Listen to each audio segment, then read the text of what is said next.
979 3 2 3 8 4 6 2 6 4 3 3 8 3 2 7 9 5 0 2 8 8 4 1 9 7 1 6 9 3 9 9 3 7 5 1 0 5 8 2 0 9 7 4 9 4 4 5 9 2 3 0 7 8 1 6 4 0 6 2 8 6 2 0 8 9 9 8 6 2 8 0 3 4 8 2 5 3 4 2 1 1 7 0 6 7 9 8 2 1 4 8 0 8 6 5 1 3 2 8 2 3 0 6 6 4 7 0 9 3 8 4 4 6 0 9 5 5 4 5 8 2 3 7 2 5 3 5 9 4 8 1 2 8 4 8 1 1 7 4 4 5 0 2 8 4 1 0 2 7 0 1 9 3 8 5 2 1 1 0 5 5 5 9 6 4 4 6 2 2 9 4 8 9 5 4 9 0 3 8 1 9 6 4 4 2 8 8 1 0 9 7 5 6 6 5 9 3 3 4 4 6 1 2 8 4 7 5 6 4 8 2 3 7 8 3 1 6 5 2 7 1 2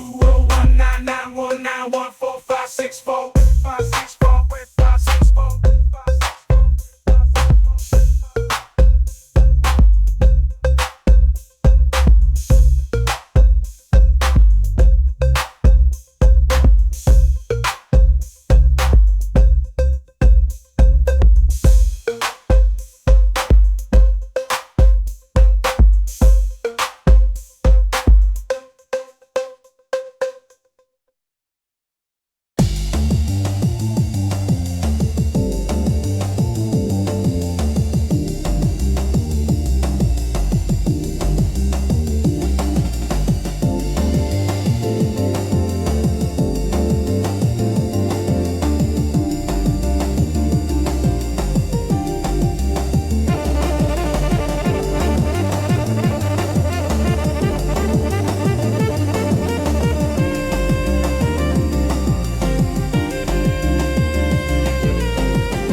your life, and I lost myself again. You hit just like a drug. This time I won't let you in. You're playing with fire. No, I didn't numb the pain, but this time I won't collapse like I did yesterday.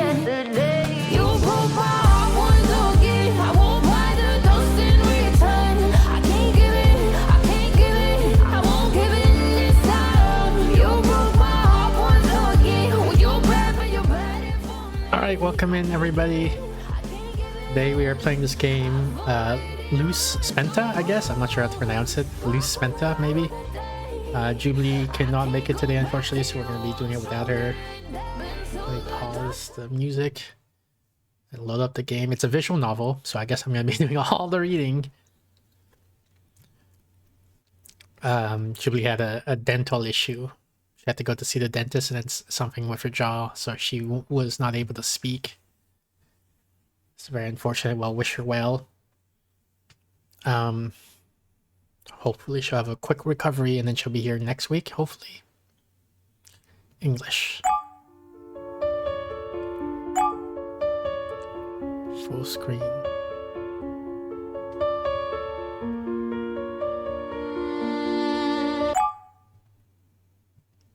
This is a game of choice. Every decision you make can alter the course of the story and your experience as a player.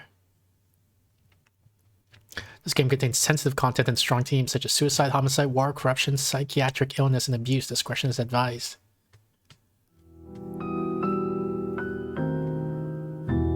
Oh, there you are. Welcome. Who are you? And why am I here? I am Moria. Don't be afraid. You're not dead. You know better than anyone where you are. I should be asking, who are you? It's my name. My name is Nebu. Nebu, fine, I'll remember it. Your name already says more than you think. Let's continue. This is a place outside of time. What comes next is decided here. You'll face stories that aren't yours, but they'll speak about you, who you are, and what you value.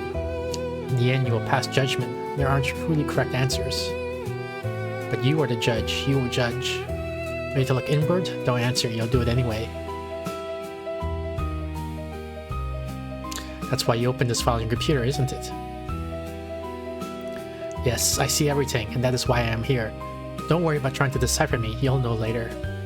For now, this is the place where the soul is judged, though perhaps you already sensed it.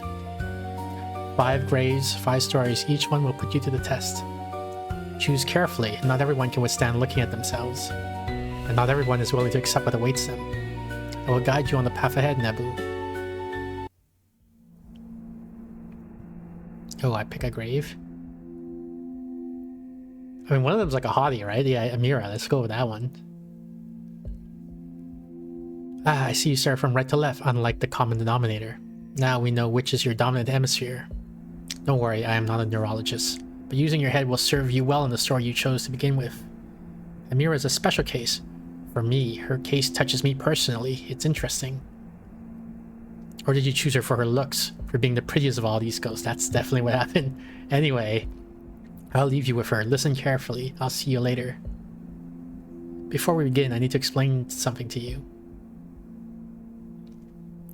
What? Estas máscara aparecerán cada vez que ves una decisión important. I get important decision. One important decision. I don't know what the rest says.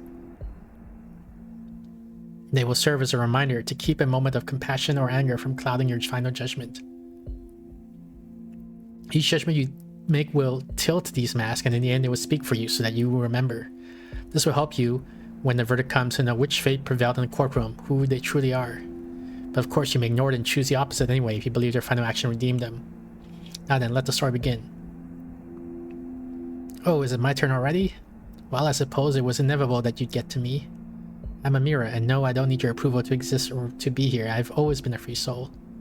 But I'm curious to know what you think of me. After all, there's always little envy behind the judgment, isn't there? My story is more complex than I look, because yeah, I'm way more than just a pretty face, though you already know that or you wouldn't be here. Just speak, I'm here to judge you. So typical, straight to the point. You just wanted to hear what I've got to say, but I'm sure you've already decided what to do.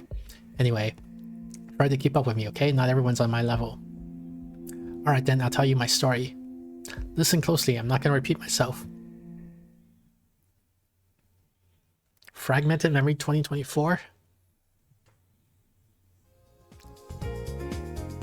A warm light brushes my cheek while the mirror shows back what the world wants to see. Perfection. Every inch of my face was carved with patience, every gesture studied, every silence calculated. Some are born to shine, others are just born. Tonight would be another one of those nights when everyone remembers my name, Amira. It's simple, elegant, unforgettable. I thank my mom for that. Of course, I'm not alone. I never am. There's always a promise, a new face, someone even younger. As if youth were a merit or beauty a virtue for fools. My makeup, flawless. My eyeshadow, soft but deadly. They say I've got the gaze of a queen and the heart of a princess. They mean the second as an insult. I take it as a compliment, even if I don't agree. I still got a few minutes before going out. Enough time for a bottle of water or to start the show. A door slams open behind me. I don't need to turn to know who it is. Lily. At the mirror again? And doesn't it tire you talking to yourself so much? It's not talking to myself, it's reminding myself who I am. Sometimes in such a mediocre world, you need that. Mediocre, right. Lucky for you, the show's looking for fresh faces, huh? And yet, they still call me the main model. For now, but spotlight shifts fast. You know that better than anyone. Like your eye shade, though I see you still haven't found the right one. So many contacts will ruin your eyes. Red, violet, blue, the list goes on. Brow furrows. A low blow maybe, but she started. Careful, Mira. You're not the only one who knows how to play dirty. Dirty? I don't play. I win. You're the one who plays until you get tired. Silence, but her eyes say it all. She keeps that smug smile looking down at me, but I can see it. Rage, insecurity, and a bit of fear. That last one, that's what feeds me. See you out there. Hope the spotlight don't expose you too much. Worry about not getting stuck in the shadow, darling. There's only room for one star. She leaves with firm steps. I don't move. I don't need to. Because the stage is already mine. The world just needs to confirm it. Lights, can, applause, producers and cameras everywhere. The plastic scent of fake success. I step into the studio with a flawless smile. I know how this works. Can, charisma, beauty on camera. And here with us is a gorgeous Amira, one of the most followed models in the country and in recent years. Welcome. Thanks, it's a pleasure to be here. Honestly, I always dreamed of being interviewed by you. Well, Amira, you're glowing. Tell us, how did you get started in modeling? I started really young. I'm still young, but the dream came even earlier. I always felt I had something different. I like watching how people react to my presence and decided to make that my career. And what a career! Over 4 million followers, international campaigns. Did you ever imagine something like this and in record time? I always dreamed of it, so I worked to make it happen. I don't believe in luck. I believe in consistency, and I always talk about that on my socials to motivate my followers. I say it sweetly. Sometimes I really do like helping, but with the firmness of someone who knows she's telling the truth. And how do you handle the exposure, the fans, the fame? It's part of the game. Sometimes it's exhausting, but I train myself so nothing gets to me. The world watches and I decide what to show. Of course, there are things in my life I don't share, but I try to be as transparent as possible. Wow, powerful words. I love it. He smiles at me as if I'd said something profound. In truth, I barely scratched the surface. And how do you feel about your upcoming wedding? I've heard tomorrow you'll be hosting a big pre-wedding party, something new and exciting. Oh yeah, as you know, he's a famous pianist, and anything artistic calls for him, so we want to host something at the Dalian Palace. What a wonderful news. Congratulations, Amira. And now we're bringing in someone very special, a rising star who's making waves. Doesn't need to say her name, I already know who it is. Here she is, the charismatic and talented Lily. Lily, what a bland name. Thanks for having me, I'm super happy to be here. What a treat, a rising star and a renowned model face to face. You two know each other? I've seen her, it's hard not to know someone so energetic. And I took my first steps watching her, though she wasn't exactly an inspiration. Hey, that was spicy. Want to tell us a bit more? No, I mean, Amira belonged more to the era of glamour and drama. She only started, what, 5 years ago, I think? But the time was different. It was a rise of influencers. Today, people want more reality, and I'm from a generation that's more real, more committed. The bitch says it like I'm some empty caricature. The worst part is the audience laughs. Well, if you think those years were an era shift, those spotlights don't really change. They just shine on different faces for a while. But the good always stays relevant. Sure, though some think repeating old formulas will keep them relevant. Ladies, this is getting interesting. For example, there was a recent cosmetic campaign that turned Amira down. They said they want something fresher. Her face is everywhere. They chose me instead. That smile she put on makes me sick. She knows exactly what she's doing. And yeah, that campaign was mine, or rather it was snatched from me. They said they want something more rebellious, more modern. Glad someone got to enjoy it. Opportunities come, but the hard part is keeping them. At least you had your first real campaign. I'm not worried about keeping them like you say. I get calls every day. I even have an offer from Paris. Do you? The audience murmurs, some laugh, the host fakes surprise. Well, wow, now this is a real style showdown. I smile, light, harmless, but inside something cracks. Not because of the humiliation, but because of the way it was done. It was elegant, precise, calculated. And that I don't forgive.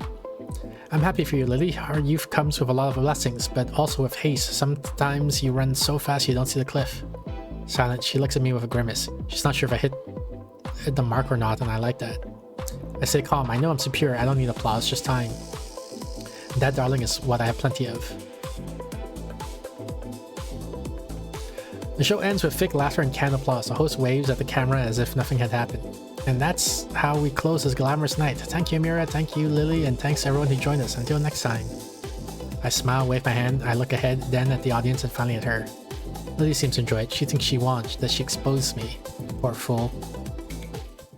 I head backstage before anyone else. They say the first to arrive is the first to triumph, or to eliminate obstacles. My bag is where I left it untouched. I open it discreetly. A small vial, perfectly sealed, slides between my fingers. I didn't buy it today. It wasn't improvised. I'm always prepared, in case one day I need it urgently. You gave me just the reason.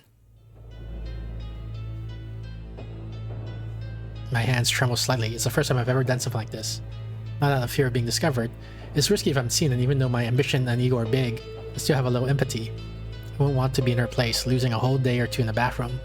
Her water bottle was right where she left it, with her name, her brand, her ego. I uncapped the liquid, almost transparent, almost innocent. I was told it's tasteless, so in the water she won't notice. I didn't catch the exact dose to leave her wrecked for days. I think it was 6. 6 drops, not one more. I closed the bottle and placed it back exactly as it was. I breathe slow, deep, but my heart pounds as if it wants to escape through my throat, and adrenaline I've never felt before. What if something goes wrong? What if they see me? What if... No, it's already done. Justice doesn't always take the shape of law. Sometimes it looks more like a personal choice. Paris? Yeah, sure, you'll see it on your phone while you're locked in the bathroom. If she thought she could match my beauty, we'll see about that. I put everything back in its place as if nothing had happened and leave that backstage triumphantly. What do you think of this decision, Nabu? I guess it's bad.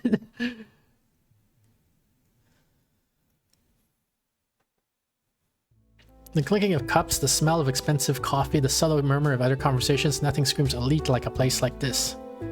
Amy is already seated when I arrive. She always gets there first, always orders the same thing. It's our routine. Have you been waiting long? Just 10 minutes, long enough for them to think I've got a busy life. And just long enough for everyone to see you first. Very strategic. You're rubbing off the worst of yourself off on me. You laugh. Amy's the only reason I can stand for more than an hour without having to fake too much. We share the same toxic world, but we trust each other and we're company.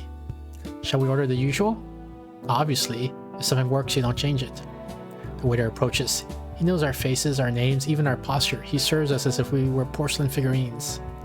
Tomorrow's a party. Do you already know what you're going to wear? I decided a week ago. I did tell her yesterday. Not a single curve out of place. If I didn't know you, I'd say you were obsessed or exaggerating. I'm not obsessed. I'm committed, and I want everything to be perfect. My image and my future husband's image are key. But you're going to steal all the looks anyway, as always. Not just because you're literally the star of the party. I smile at her because I know she's right. We got a show on the same channel before that, remember? Yeah, I'm on in the morning, you at noon. Weird, right? We're splitting us up like that. I think they didn't want that much perfection all in one block. Or maybe they just didn't want to put together the only two who could outshine Lily? Oh please, that girl. Since when are a smile and some filters enough to make a career? And did you see her style? She looks like some emo trying to act like a model. Amy makes an exaggerated gesture with her hands. Everyone looks, but she doesn't care. I swear, I saw her at a photo shoot the other day. It took them half an hour to explain how to look at the camera. Wasn't she an actress before?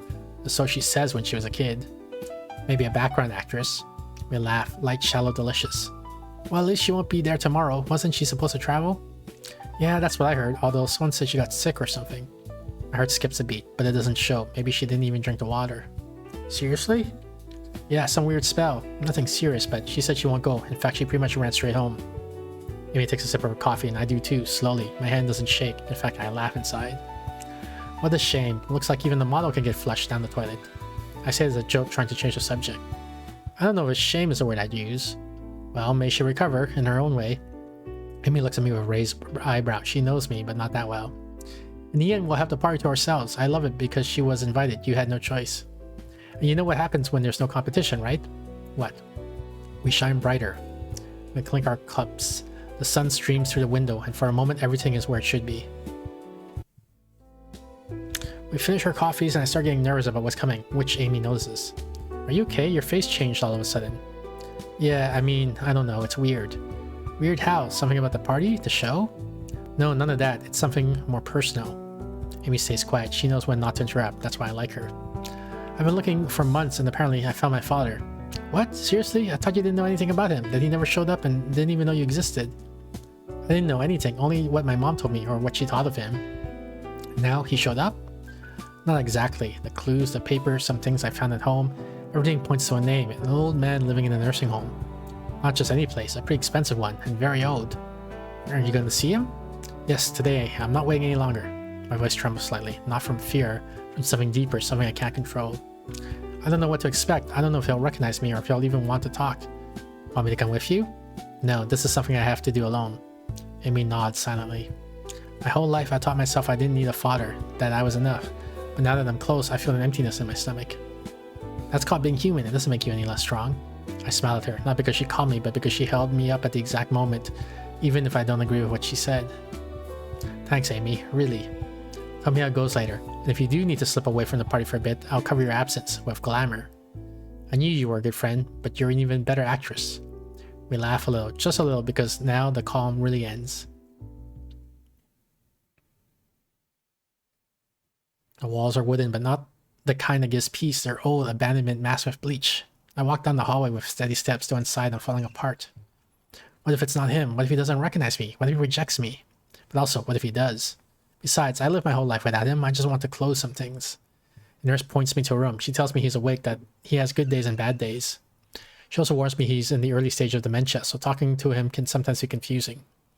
Take a deep breath, adjust my jacket. I walk in. And who are you? His voice is dry, tired. He doesn't sound sick. He sounds fed up with life itself. Too pretty to be visiting a decrepit old man like me. Did you get the wrong room? My heart pounds so hard I feel it might crack my ribs. Seeing him isn't just a shock because he's my father. It's also because he's destroyed. Hi, no, I didn't get the wrong room. He looks at me with a frown. No trace of tenderness, only suspicion and expectation. My name is Amira, and I think I'm your daughter. Silence. That was the only way I could get it out. The whole room seems to stop. Even the wall clock stops ticking. What did you say? I had to piece a lot together. Names, date, places. It wasn't easy. David leans back in his wheelchair, arms crossed. He doesn't look moved, not even surprised. He looks annoyed. Was your mother's name Liliana? Yes. I knew that name would come back to me one day like a bad joke. Suddenly he raises an accusing finger at me, his face hardening, his eyes slightly watery just like mine. A prostitute with pretensions. Pretty, yes, clever too, but no more than any other. The worst combination. I didn't know what to say. I expected anything but this, literally anything but this. I've never felt so cornered in my life. Coming here feels like a mistake. And you want me to believe you're my daughter? Why? Why are you after? Nothing, just to know where I came from. Know what? That a 70-year-old man let himself get carried away one born night and gone to something he shouldn't have? I was a millionaire even back then, but old. Who was going to give me a good night if I didn't pay? I didn't want more kids, especially not at that age, especially not with a prostitute. 2 kids, 1 dead and 1 an idiot. This was all I was missing. I never imagined you, never expected you at my age. I don't accept you. His words cut like a knife. I don't cry. I hold my composure as best I can, but the air grows heavier. Get out of here. I have nothing to give you. No time, no words, no inheritance. Inheritance. What a disgusting word in his mouth. As if it were all about money. You think I came for money? It's what everyone wants in the end. Then you didn't get it at all, because I don't need anything from you. Not a name, not check, just the smallest sign of humanity.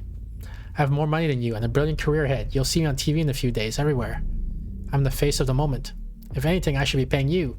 He looks away. For the first time, he seems uncomfortable. A tear falls from one eye. He still keeps his accusing finger up, but now with less force. But it's fine. You can't give what you never had. Thanks for showing me who you are. Now I won't waste time building the wrong image. I imagine you could have been any kind of person. Someone who made a mistake and never knew it, just like my mom never figured out which clan got her pregnant. You know, I don't even know why I'm wasting my time. Tomorrow you probably won't even remember this happened. I turn to leave. My steps echo sharply on the floor, but at the last moment his voice comes again, low and dim. You look a little like her. I don't answer. I don't stop because if I do, I won't be able to keep walking. And I have to leave this room with my head held high, even if inside I'm breaking. The city shines through the window as if nothing happened, as if today hadn't happened at all. I kick off my shoes the moment I came in. Despite the day, my clothes still smell expensive perfume and bottled up tension. First, a confrontation at the studio, then the poison. After that, him. Dad. The word doesn't even come out, not even in my head. He's a disgrace of a man. I sit on the couch, slip into old sweatpants and stain my bra. I hug my legs, the silence hurts. So I turn on the TV. I just need noise, something, anything. Oh shit, breaking news. Model Lily De Rocha, a well-known influencer and public figure, was found dead in her apartment this afternoon. The victim was 21 years old. She was found by her sister in a state of partial decomposition. It's estimated that she had been dead at least 3 hours at the time of discovery. Decomposed after only 3 hours? Dang. Close sources claim Lily had been feeling ill since midday after attending a television program. The cause of death is under investigation. Apparently there are no signs of violence. Police do not rule out a case of intoxication. Her image appears on screen. First dead, vomited, ruined, obviously censored, but her face can still be made out. Then photos of her alive, smiling, ironic. My heart doesn't beat faster, but I feel a chill crawling up my neck. She died. She's dead. Not just sick, not just out of the game. Dead. It wasn't a scare, it wasn't vomiting in the bathroom, it wasn't a lesson, it was the end. That's not what I wanted. It wasn't 6 drops in. Am I scared? No. Am I sorry? Not entirely. Now. It's strange. Everything was so fast, so final. A minimal act, almost elegant, that changed everything. I thought I'd ruin her event, thought I'd humiliate her, but no, she disappeared. And what does that say about me? That I'm dangerous. That when I want to, I leave no trace. And that I cross a line I never imagined. And yet I feel nothing. No hate, no joy. Just an uncomfortable certainty burning behind my sternum. Maybe this makes me something less human, or maybe something more free. She wanted to ridicule me in front of the whole country, in front of the producers who might have been interested in me. She treated me as less, humiliated me with elegance, with strategy. I just answered in kind, right? I was just more effective, more decisive. Now, no one will treat me like that again. No one will think they can take anything from me. No one will know it was me, but the rumor will surely spread. Who am I kidding? I really am feeling strange emotions now. This isn't right. I walk to my room, take off my clothes, and look myself in the mirror. The woman staring back doesn't shake, doesn't cry, but she doesn't smile either. She simply doesn't process. She knows what she did, but she doesn't understand it yet. I turned off the light, crawled into bed. The world outside kept turning. And for the first time in a long time, I sleep through the night. Not because of the murder, but because my head is exhausted. It was a strange day. And so my day ended. The doorbell rings twice. I open my eyes abruptly. I still don't know if it's a dream or if the nightmare continues. I get up with my heart in my throat, walking barefoot to the door. I look through the peephole. Uniform, blue, with a badge, police. I smooth my hair as best I can and open the door cautiously, not knowing what to expect. Amira Nawardal? Hello, yes, what's going on, officer? Sorry for the hour, but we need to ask you a few questions. It's about Miss Lily De Rocha. Her name hits the air like a hammer. I want to believe nothing had happened. What kind of questions? You were one of the last people to see her live. You were together on a TV program yesterday before she fell ill. I feel my hands sweating, gripping the door frames discreetly. Yes, of course. We were both invited. Did something happen? I don't know if pretending I know nothing is the best idea, but that's just how it came out. Your death has been confirmed. I don't know if you were close, but I'm sorry to inform you. We're collecting testimonies from those who saw her in the last 24 hours. May I come in? My throat tightens for a moment, but I nod. Yes, come in, please. The officer steps in. His gaze sweeps across my living room. It's not accusatory, it's professional. That makes it worse. Did you notice anything unusual about her behavior? Did she seem ill? She was a little pale, said she felt sick when we saw each other in the dressing room after the show, but I thought it was an excuse. It wasn't the first time she said something like that.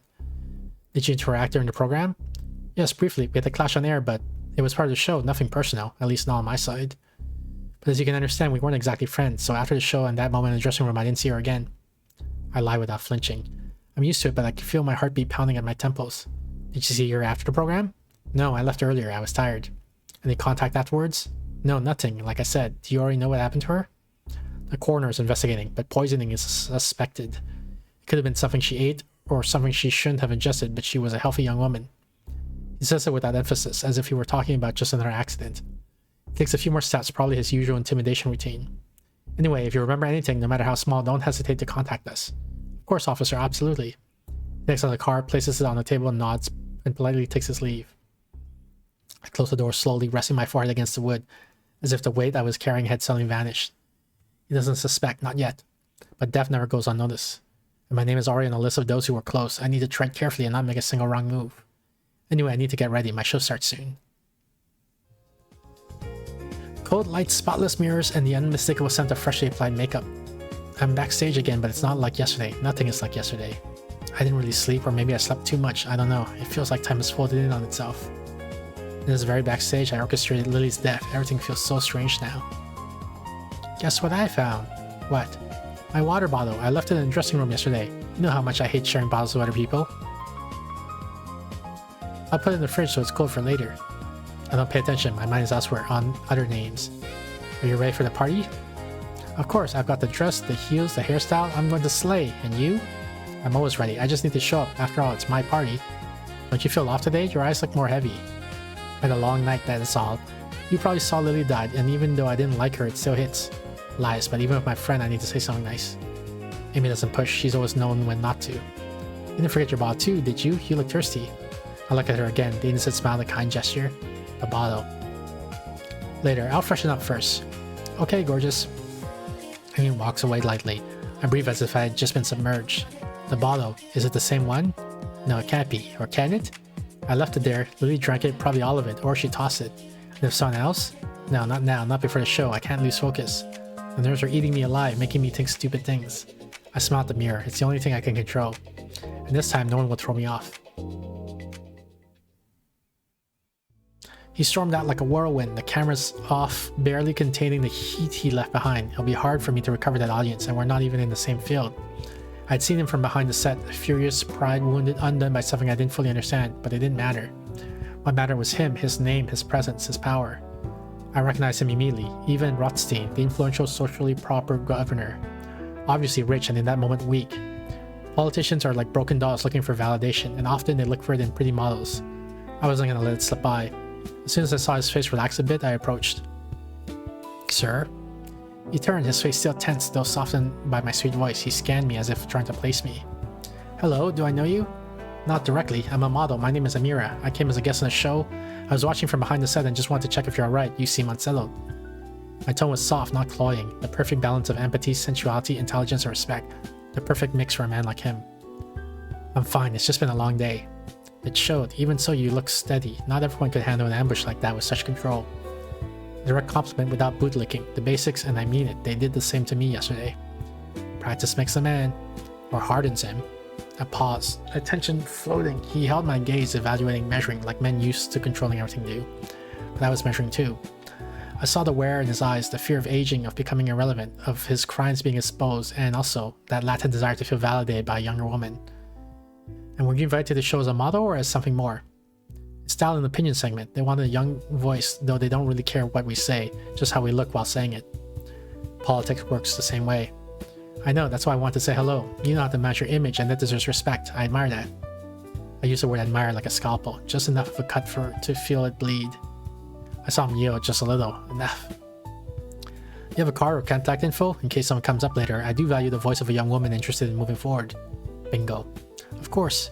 I pulled out my phone with a controlled smile. I saved his number like someone noting down an opportunity. Not out of attraction, not out of impulse, out of strategy.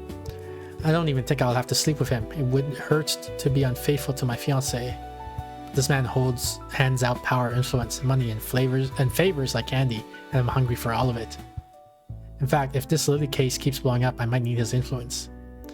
It was a pleasure, Mira. Have a good day. Likewise, Mr. Rothstein. I walked away without looking back. There was no need. His number was on my phone, and his vulnerability in my pocket. So I headed towards the studio. I had to start my show and shine. The studio lights blind me, but not as much as what I know. I'm seated, casually dressed, makeup flawless, but inside everything shakes. And here with us again, the always charming Amira Nordal. Thank you for having me again. It's a pleasure, always a pleasure to be here once more. Well, ready for tonight's party? They say it's going to be the event of the year. It will be. Every event is a chance to celebrate and to show yourself as you are to others. And this time it's not just mine. My beloved will be with me. My smile is perfect, automatic, but my throat burns. Will you see you in a new designer, or are you sticking with your favorite? There's always room for innovation, but also for loyalty. Soft laughter in the studio. He smiles, I breathe. Now then, we have to talk about what happened yesterday. The audience knows he had quite a tense exchange with Lily Da Rocha. There it is. A blow with the spotlight, the real reason they called me, not to ask about the party. Yes, it was an awkward moment, I won't deny it. Sometimes egos and spotlights collide. It's not ideal when it happens. I tried to keep my composure. When you said you were very elegant, others that Lily humiliated you in front of everyone. Every word is a dagger wrapped in velvet. I don't have the luxury of improvising. Everything I do is calculated, but that doesn't mean it isn't sincere. Now, for Def Confirm, we are all truly shocked and saddened. Would you like to say something about her? My stomach twists. I look towards the camera. I don't know if I see the audience or my own reflection. I never wished for her death. The news shook me deeply. She was a rival, but not an enemy. What happened saddens me profoundly. May she rest in peace. We will mourn her passing. A pause, a silence. Not the one I expected. Screams. Screams from the backstage. Women with broken voices. What was that? I stand up before I even think. I run, the audience murmuring in the background. The camera shifts and the broadcast cuts. I ran to the dressing room. The screams kept going. I open the door and... Is Amy dead, I guess? Yeah. Backstage, chaos. Technicians rushing, people crouching, models running. I don't want to know, but I already do. There on the floor, the body. Amy. Amy. Her skin is pale, her eyes half open. There's trace of fresh vomit at her side. A makeup artist screams for a doctor. Another cries against the wall, saying she started vomiting and collapsed while being made up. I approach trembling. I kneel. A nearly empty bottle on the table. Lily's bottle. The same one. The damn girl only drank half and Amy got confused. I can't breathe, I can't blink, and I can't speak. I touch her. She's still warm. Her cheeks, her hand, her hair. My whole body shatters. The crying isn't elegant. It isn't soft. It's violent and painful. It breaks me. I look at myself in the mirror and no longer see a beautiful woman. I see a murderous monster. Amy. My only real friend. The only one who understood me, who tolerated me and stayed by my side. I killed her. I didn't hate her. She wasn't an enemy. She wasn't a threat. She was just collateral damage, unexpected and unfair. My wrongful crime took more than a rival. It took the most human part of me that was left. I feel myself fading, sinking. I still have to keep posing for the camera. Today is the party. People pull me aside, a stretcher arrives. They shout something at me, but I can't hear it. Everything fades, everything is erased. Amy is dead. I can't believe they kept her, like, Lily drank from a water bottle and they kept the bottle, like, overnight. They didn't have someone clean and bring fresh bottles. And I am too.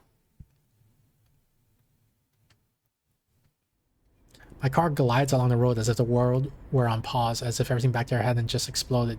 Getting away is always good, to a place where no one knows what happened. I won't cancel the party. The show must go on. That's what she would say. Amy never looked for excuses for anything. But I can't pretend nothing happened. I can't ignore the way her body fell, the way I look at myself in the mirror and no longer recognize who I was. Not because of Lily. She chose her war. I only ended it. I never intended to kill her, yet after what happened today, it doesn't trouble me. Amy had nothing to do with it. She didn't deserve this. She wasn't part of the game. And yet she's dead. And it was my fault, my negligence. I always believed control protected me, beauty justified me, and money would cleanse me. But now I feel something I haven't felt in years. Guilt, regret, disgust. And when you don't know what to do with that, you return to the origin, where one has beautiful memories. My mother was always a believer, not out of weakness, but out of necessity. She used to bring me to this chapel when I was a child, 45 kilometers from the city into the desert, to pray, to ask, to give thanks. I didn't hate it. On the contrary, while she prayed, I played outside, climbed on the benches. It was a place far from the world and on a small hill. In the distance, you could see the sea crashing against the rocks, an offering left by people along the cactus-lined path downhill. But now I understand my mother. The chapel rises like a salvation in the middle of nowhere, sacred and silent, small yet imposing at the same time, at least in this moment. I remember running around imagining the wildest stories, or when my mother took me down to the shore. Of course, this beach isn't for swimming. It's all rocks. But the shape carved into the ground, the dried corals, the eroded stones. Together, they create a unique landscape and memory, even more so when you see the chapel rising in the distance. And yet today, I find myself at its door once again. No cars nearby, no tourists, just me and what's left of me. I walk to the door slowly. I'm not someone who attends church regularly, but I do believe. And I'm in no condition for God to look at me in the face. But I must gather courage and step inside for Amy and Lily.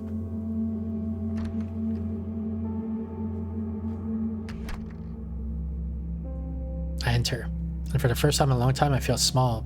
I walk between the empty wooden pews. Each step echoes as if the floor wants to betray my presence.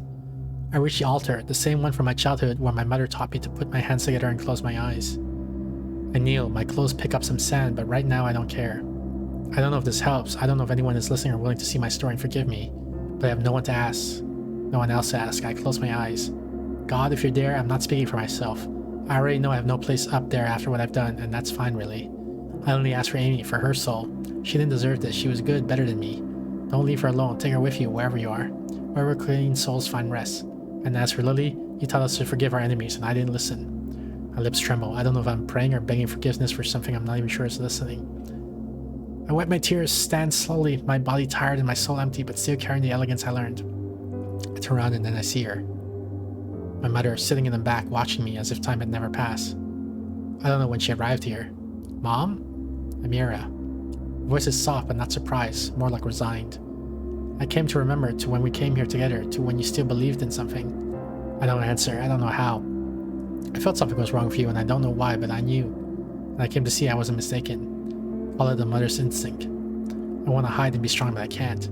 My throat burns again, and not because of what happened with Amy, but because my mother knows me, even if I don't see her often. I feel like a little girl again. I'm fine, I just need a moment of peace before the party. I'm not going. You're not? I don't want to see you surrounded by those fake people. I don't want to see what you're becoming. You can be a model, famous, and an influencer, whatever you want. But that company, that unhealthy ambition you carry? No, daughter. I was ambitious too. I did terrible things for money and to have a place, but I stayed true to who I was. And without attacking others. It's not too late for you. God sent you this sign for a reason. Her words aren't harsh, but they hurt more than a scream. You shaped me, didn't you? You showed me this. I showed you how to survive. You chose how to shine. A pause, an invisible wall between us. I met my father. She blinks but doesn't flinch, as if she didn't care. I'm not surprised. I knew you'd look for him someday and that you'd succeed. You're like that when you set your mind on something. He didn't say anything. In fact, he did nothing. He just threw me out. I expected nothing else from him. Well, at least if it really is David. Silence is now heavier, not anger, but something stagnant. Something we never finished talking about. I'm leaving, Mom. Morgan will kill me if I don't get to our party on time. Maybe marrying him will put you more at ease. Go carefully, daughter. I always do. I look at her one last time. No hug, no kiss, just a distance that was already there before. I leave the chapel with firm steps, but inside I'm shattered. The day couldn't get any worse. The sky begins to darken little by little. I must put on my best face, even though my friend is gone and won't shine with me. And I no longer know if I want them to see me shine, or to extinguish me once and for all. What do you think of this decision? I guess I'm indifferent. She didn't really do anything.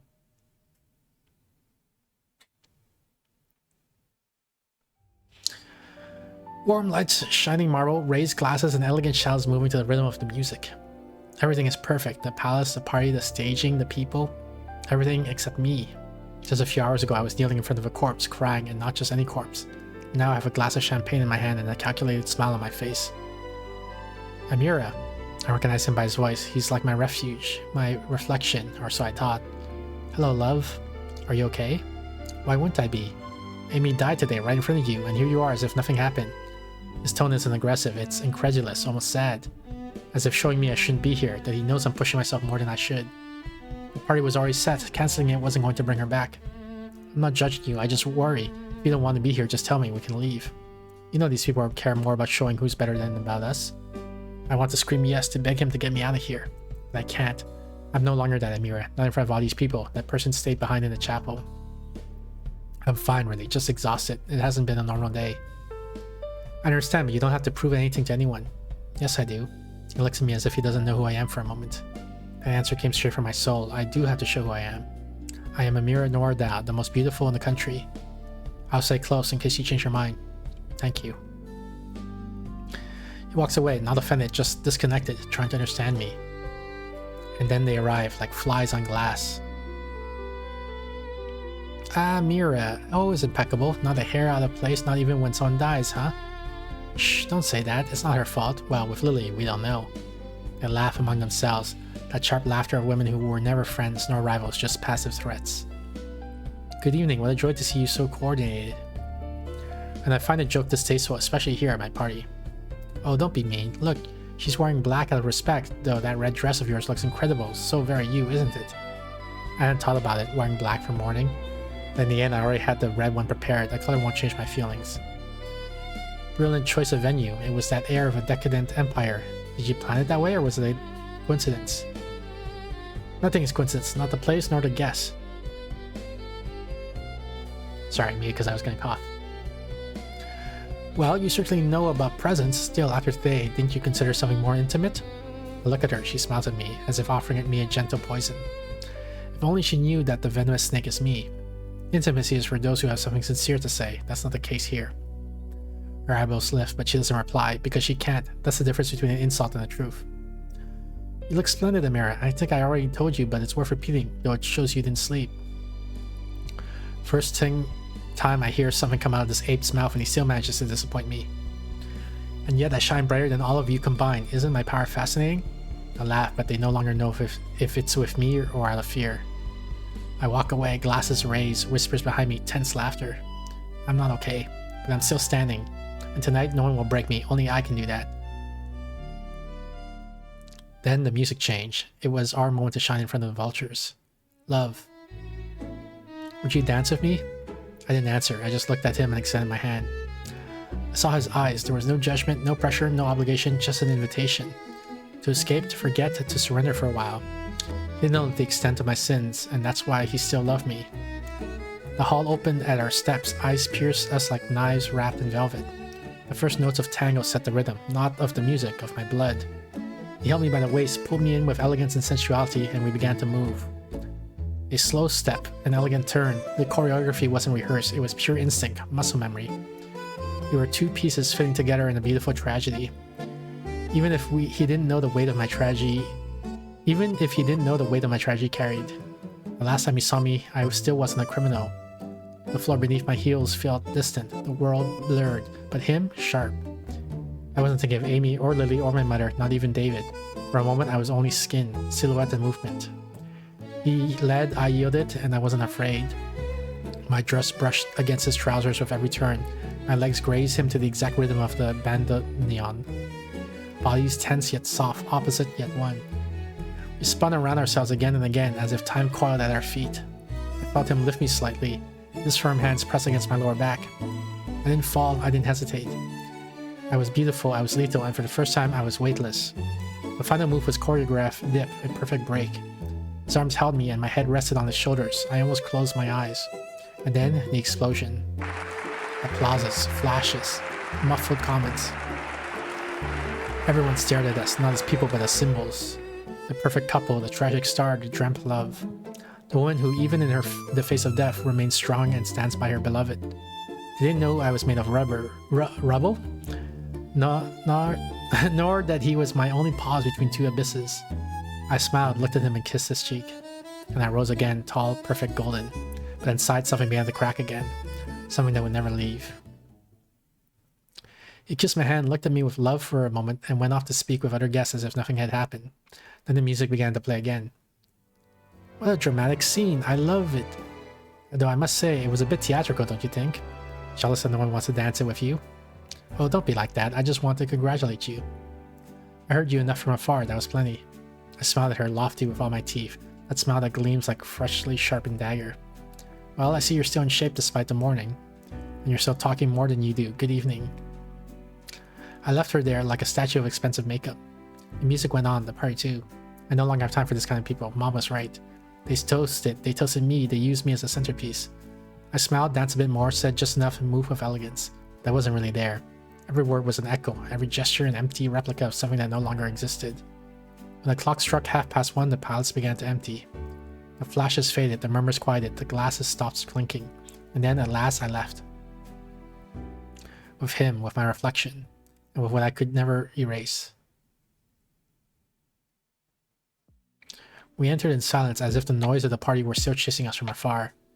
I left my shoes by the door and he helped me with the dress. There were no words, only touch, silent understanding. I don't know at what moment, but I collapsed onto the couch, exhausted. The lights turned off. Only the city lit the apartment through the window. Morgan brought me the tea he had just made. Do you want to talk? I didn't answer at first. I looked at her reflection in the glass while slowly sipping the cup. She died in front of me. I saw her last breath. I know. And I don't know how to live with that. You don't have to know that today. I rested my head on his shoulder, finally without filter. She was my friend. You know, she was the only real one I had. And she knew it. It showed. She admired you. I felt the tears return, but this time they didn't hurt like before. They just fell. In torrents. He stroked my hair and held me tighter. You don't have to pretend with me. You never had to, even if we live off our image. We are our refuge.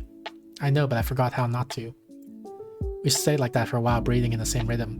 If he ever found out that his beautiful girlfriend is a double murderer, then he kissed me, slowly, with a tenderness that broke me inside. We let it happen without thinking, without speaking. It wasn't passion, it was need on my part, human warmth. We made love like two people clinging to something that's falling apart. And when we finished, I didn't let go of him. I held his arm and pressed my face against it, feeling his warmth and affection. It had been a while since we slept together. He had been on tour and I came home late. I nestled against his chest even more. He understood, wrapped me in his arms as if he could protect me from the world. And so we fell asleep. At last, in silence, without masks, only him and me. We just slept. Hello, Amira. Only, am I dreaming? Is that Lily? Look at me. Look at what you've done. Is this some kind of joke? I know what I did. I repented. I asked God to keep her in his grace, but no. You're not real. You died. I saw you on TV, and I'm sorry. Silence. You're sorry? And that will bring me back to life, won't it? Tomorrow they'll cremate my remains, Amira. No. Yes, I'm here. Look at me and see what you've done. Take responsibility. Damn you. I woke up suddenly. The guilt, the nightmare could turn this into my worst night. What's next? Seeing Amy, my dearest friend? I called Morgan. Love. Amira. His voice sounded strange. I looked to my side and... His face was that of an old man, even resembling my father, the decrepit old man who turned me away. His eyelids were almost gone. His body looked like a corpse, poisoned. Don't you love me, Amira? Should I write a song about our love and your love for Amy? She loves you very much. I'm sure she'll visit us tonight as well. There's room for one more, and it's not only Lily who wants to spend the night with me. What is he talking about? What's happening? Morgan, this isn't you. Please, leave me alone. I need to get out of here. I can't live with this. I'm truly sorry. I know. We know. That's why you're seeing this, my love. I tried to get up, but I was paralyzed, so I just sank into the bed as much as I could. Until I finally fell asleep again.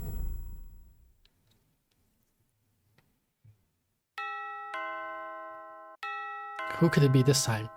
Did I return to reality? I got up, wrapped in my sheets, barefoot, and with my heartbeat still slow from the night before. Morgan was already gone. He had to leave early. How sweet. He didn't want to wake me. I approached, looked through the people, blue uniform, same face. I can't believe it. The same one who left me trembling yesterday. Officer, again so early? Good morning, Miss Nordal. Sorry for the persistence. May I come in? His tone is no longer cordial, just proper. Too proper. Distant. Of course, come in. Sorry for receiving you like this. I was sleeping. No, please, excuse me. He enters, looking around, not with curiosity anymore, but with calculation. I won't take much of your time. I just need to ask you something. I'm listening. During the inspection of the Channel's dressing room, the technicians found a small bottle hidden inside a cosmetic bag. My stomach clenched. A liquid, purplish, very particular, I must say. In fact, it's under inspection now. I didn't move. I didn't blink. Kept a titanium face, but everything inside me screamed. And what does this have to do with me?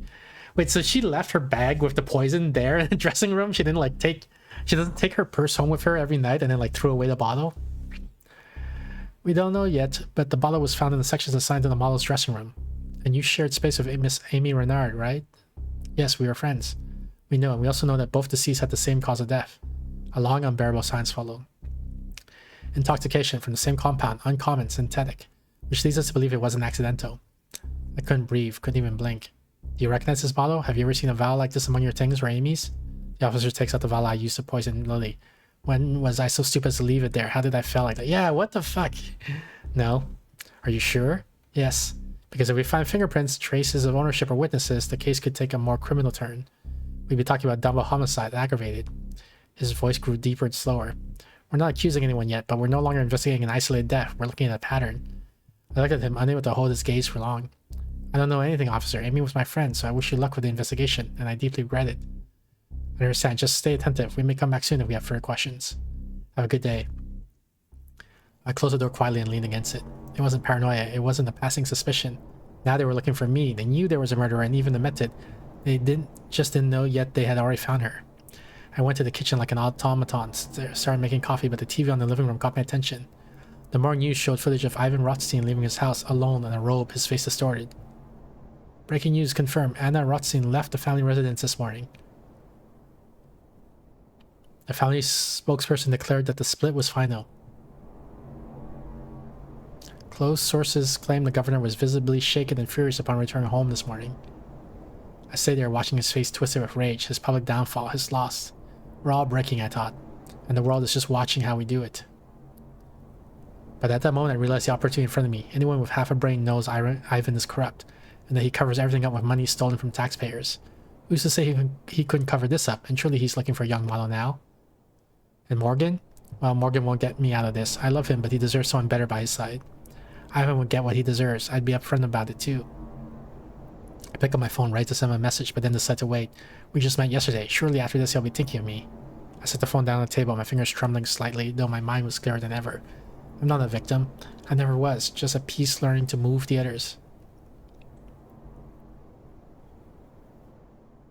The afternoon dragged on. I tried to eat lunch unsuccessfully. I scrolled through social media, posted some content, read headlines about the party, about Amy, about Ivan's political downfall. My eyes lingered on his face in the article. The photos were cruel and the headlines even more so. For his profession, it must be worse than mine. They criticized me for my image, for something I said, but him, it's for everything, constantly. At times, I questioned everything. At times, I reminded myself why I was doing this. Looking for distraction, I opened the drawer under the window. Inside, I still kept an old worn book, Rootland. My mother had given it to me when I was a child. A dark fantasy story about a pair of protagonists who had to stop a plague. I started reading the first chapter again, as if a part of me still believed the answers were there, a refuge in the familiar. The sunset light filtered through the living room window, bathing the room in the golden and violet tones.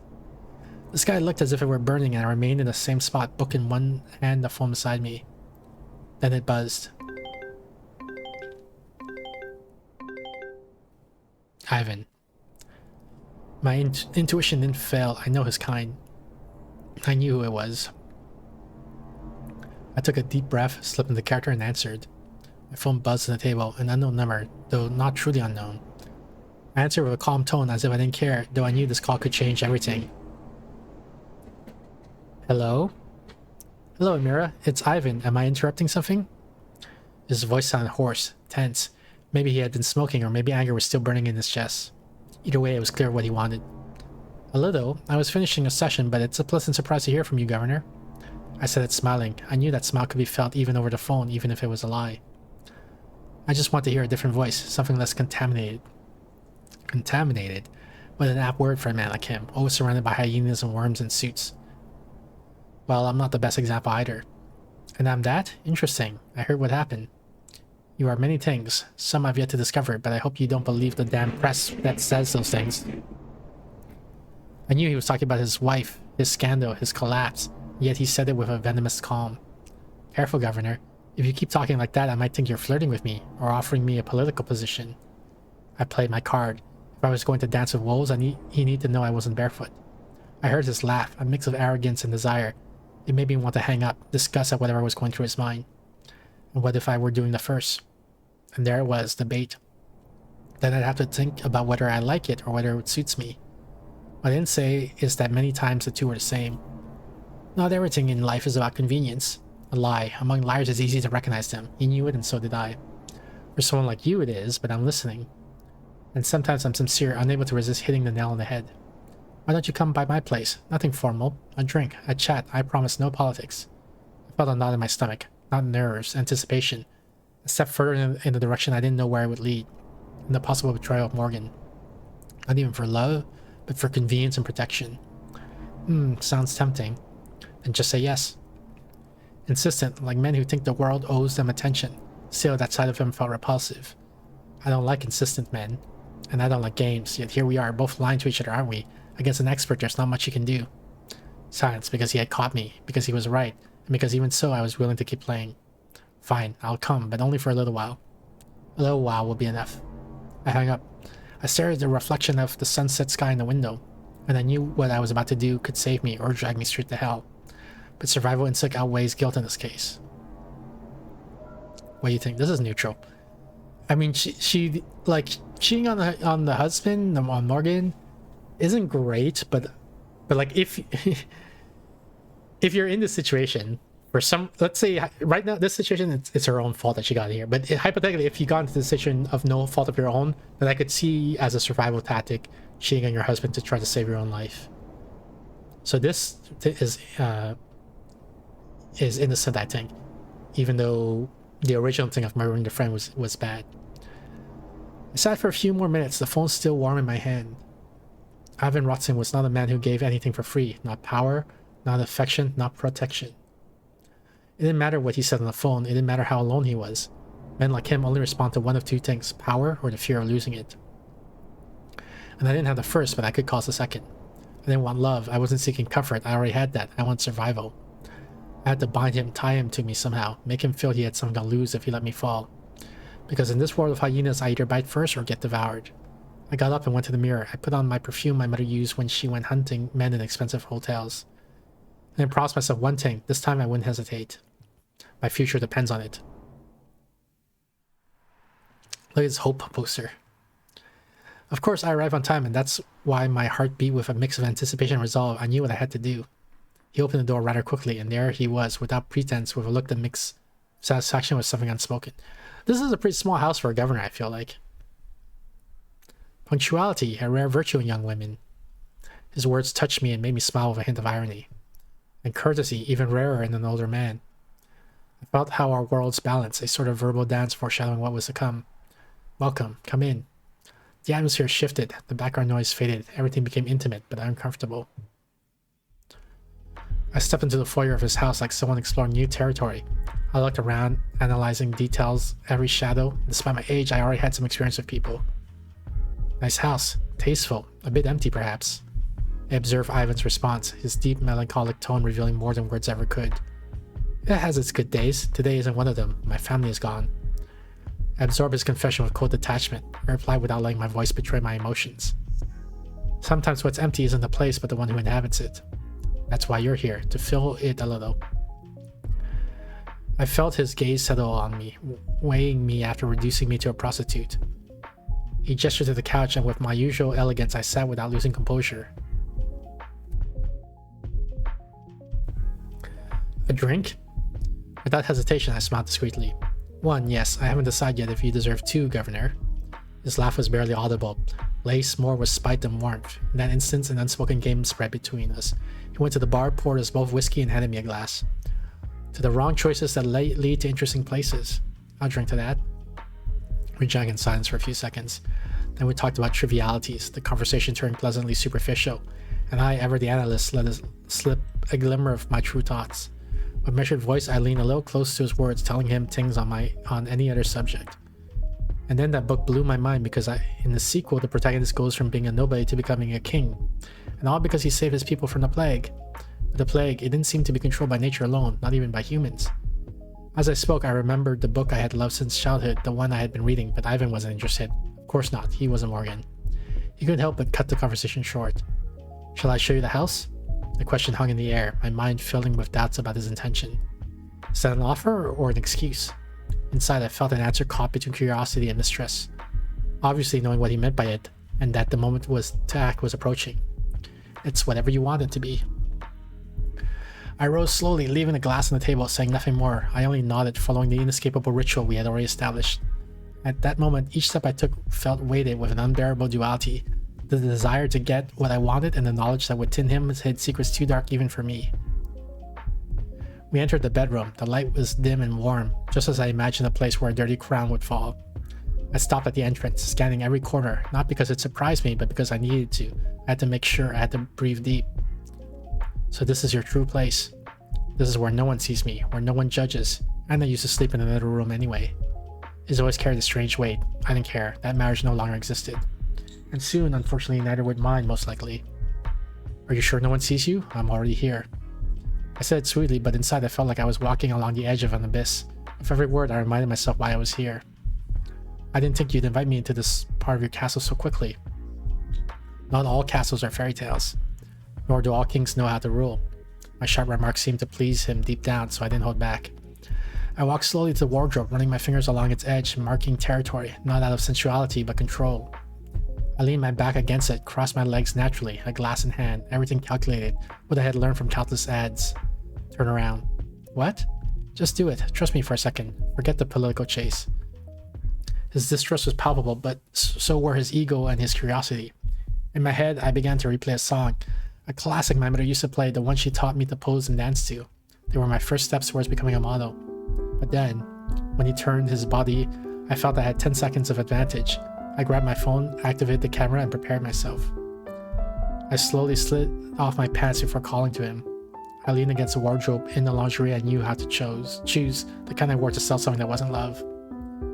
His gaze ran over me as he turned. I felt it. He desired what he saw, and who wouldn't, but he didn't see what I truly was.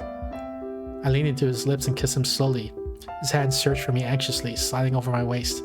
I allowed it, but I guided everything. Every second, every breath, every touch. Governor. Now you'll see how I rule my castle. His hand slid further down my waist. I whispered, and then the click. A small subtle sound. The camera. The evidence I needed.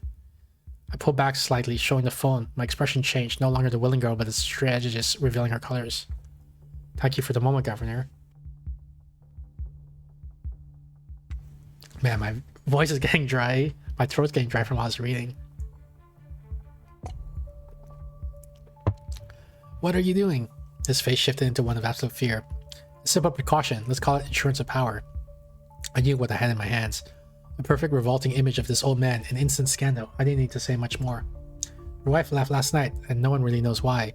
I can give them a reason, a name, a body, an exact time. You're playing with fire. And you're playing with someone who knows exactly how to light it. I thought it was done, that I had him. Not just him, but his world, his fear, but then his face changed. His eyes darkened and his jaw tightened, and for the first time I felt fear. A wicked smile spread across his face. Look at his arms, dang. This guy's buff. And his neck, the muscle is here. His step 1, 2, I backed away without meaning to. The walls no longer felt so far. No, don't come closer. My voice trembled, not as an actress, not as a strategist, but as a human. My hands were shaking. I didn't want to mess up again, and this time it wasn't a prison at stake, it was my life. Stay back. I said, no, listen to me. There's nothing you can do now. This isn't about me anymore. It's about you. Don't do something that will ruin your life. But he didn't listen. His gaze was that of a man pushed to the edge, and I had no escape. I thought he was a coward. I desperately searched for something to defend myself with. My eyes landed on the lamp. Not ideal, but something. I grabbed it with both hands, ready to scream, to push, to live. That's not who you are, Ivan. You're not a killer. No, I'm not. He hesitated for a second, just enough for me to react. He wasn't going to kill me. He wouldn't end my career so young. He wasn't going to ruin my beauty. I raised both hands and tried to strike him. But he caught the lamp in midair and brought it down with brutal force. I remembered the image of Amy dead, how she'd be forgotten, and Lily too as they showed her on TV. Darkness came instantly. The blunt impact, my head exploded in the sound I couldn't even fully hear. But with no more fear, no more sensation, I still thought in those last seconds.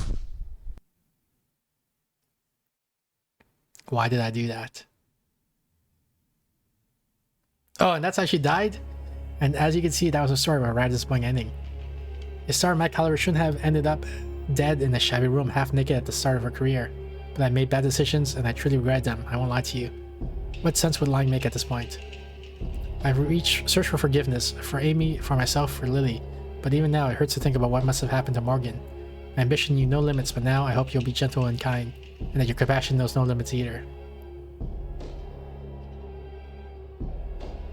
Reproach her without punishment? I mean, she does seem to feel genuinely bad about killing Amy, at least. I don't know if she feels bad about killing. I guess reproach her without punishment. I will not punish you, but don't think that praying in that chapel earned you forgiveness. You didn't just kill a girl for challenging your comfort. You're also punished in life with your friend's death. And when you tried to make amends, you went and cheated on your partner. You're karma personified, and still you don't learn. You're simply either foolish or wicked.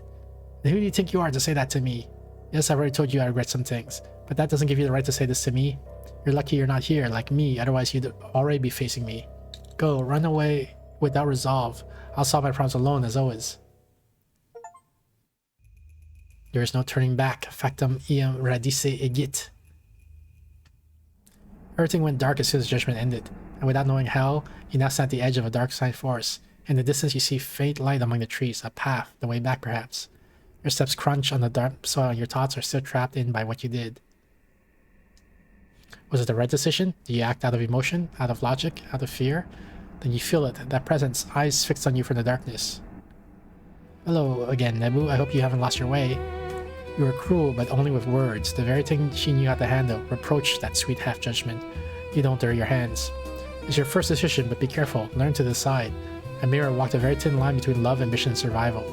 Maybe you thought she had already been punished by her fate, didn't you? But here it's not only the dead end that is judged. Here we judge the will behind the act, and you see, I still don't know what hers truly was. Morta says nothing more. She just turns and walks among the trees as if expecting you to follow. What do you think of your decision now, looking back? I think I did fine. Confidence, interesting. I trust you'll keep that confidence when you reach the end of the path. A judge of life must stand firm if they wish to move forward. Anyway, this is just the beginning. The harder choices may await ahead. Choose your next tomb, your next life. I'll be here. Yeah, let's save here. So this is a good stopping point, I think. We did one story. Let me see here. Where's my list?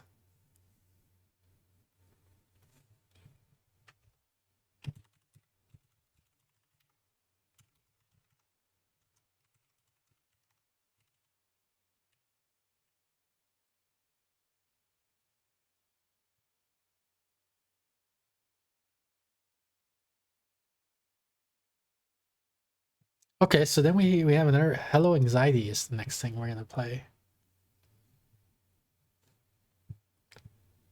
Where's the category? Hello, oops, Anxiety.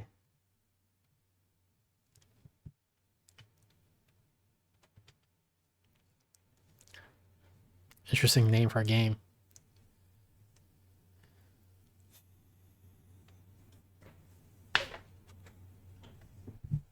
I think, if I remember, this is maybe like an RPG Maker type game. I don't remember exactly what I saw from this.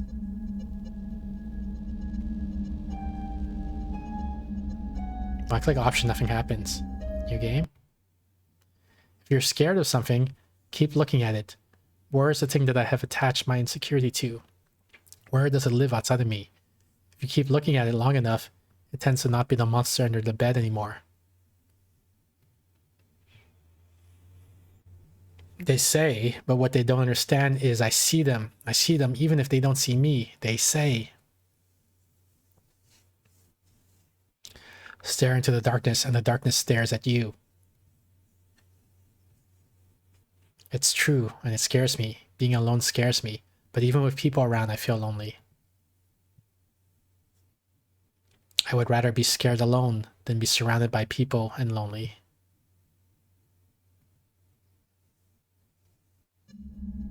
WASD to move? Okay.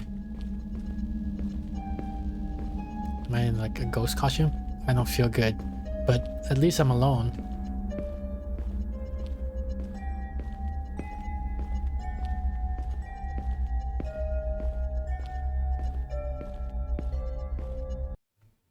Can someone or something be your home? I'm not sure about someone, but books. Books have always held my peace. There's a library here, and somehow I know it's where I can belong. I never come in with a book in mind. I don't look for them. They find me, always at the right time. The choice to read is mine, of course, but still, like magic, they call to me. Let's see which one will it be today. A perfect day to be alone. Perfect. The light, just when I thought I can have some time to myself. Now, how the hell do I find my way out of here? Find a way out of the library? Why is this place so spooky? Who's that? Is that the librarian? Ah, looks like there's a bit of trouble here. Oh, hello there, young man. Bad timing, I'm afraid. Power's cut out in the library. Well, I can see that, but who are you, and why are you just standing there like that? Me? Just an old-timer who knows his way around. During a blackout, these doors need to be opened by hand. I can guide you, but I'll need my walking stick. Left it somewhere when the light went out. I managed to get to the nearest door, but without it, I can't go far. Would you mind finding it for me? Receive torch from the old man. Left click to use torch. I need to look for the stick. Does it recharge? Yeah, the torch recharges over time. Okay.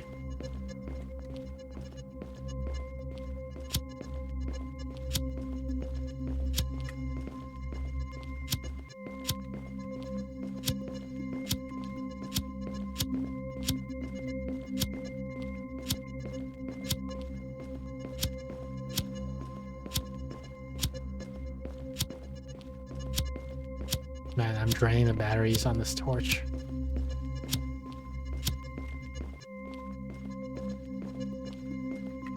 Is this it?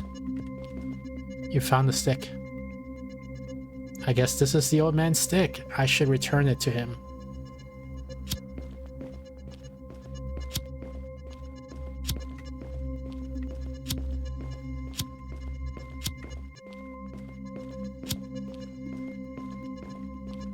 Ah, thank you so much, young man. As I promised, let me tell you how to open these doors. It's very intuitive. Just walk up to it and give it a try. Trust me.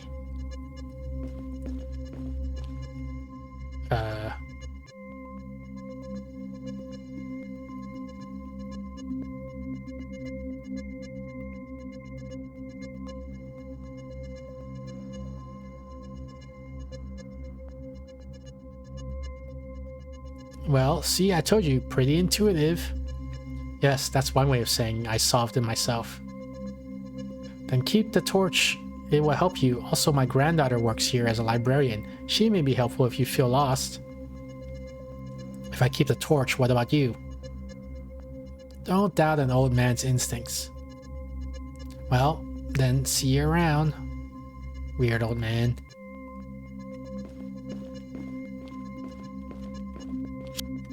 I don't like this darkness. This is your anxiety bar? It fills up in the dark.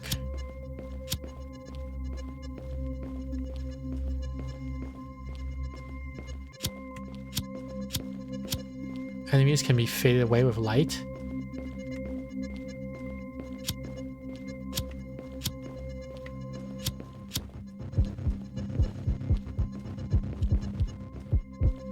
This is like Alan Wake, kind of.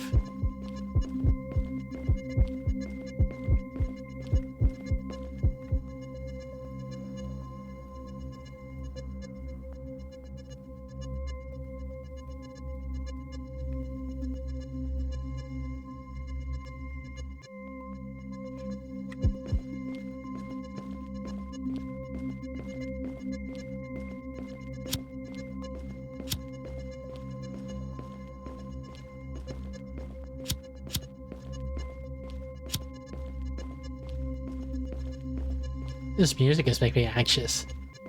This deet deet deet deet deet.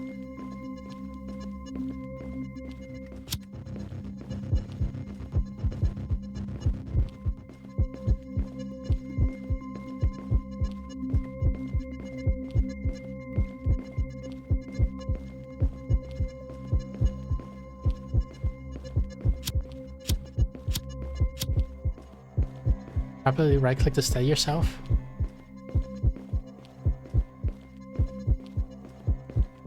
Hi there, sorry for the inconvenience. The power cut's been a real nuisance.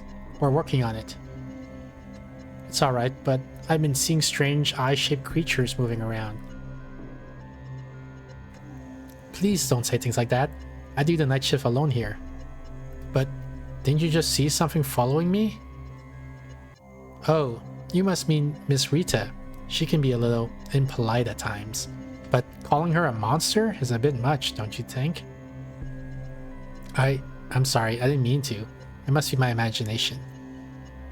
It's fine. Anyway, anything else I can help you with? I met an old man who gave me a torch and told that you may help me finding my way around in the library. Ah, my granddad. He sure knows his way around here. He has been coming here ever since this place was made. He only talked the library owner into giving me a part-time. Here, this may help you find your way around. Receive lantern. You may also find more all around the library. Thanks. Spacebar to drop lanterns. The lantern fades away after some time, but don't worry, you can find more lying around the corners of the library.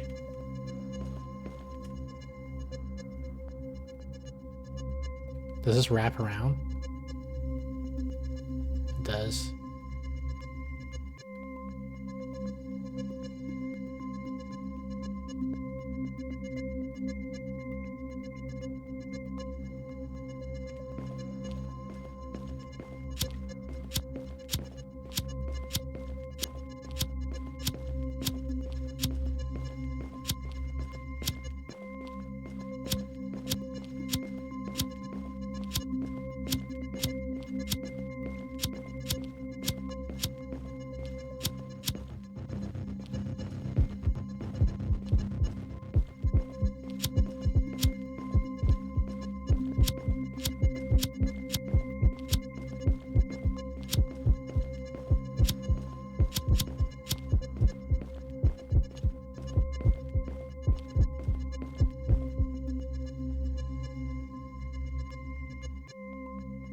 Guess I might as well grab this guy while I'm here.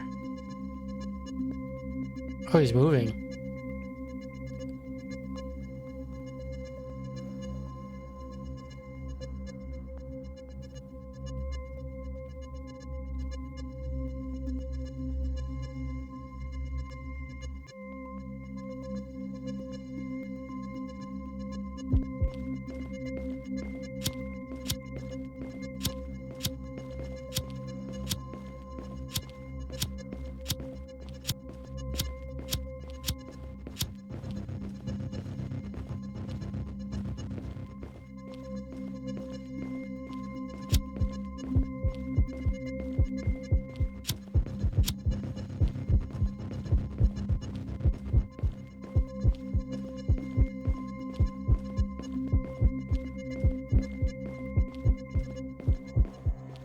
And rapidly right-clicking.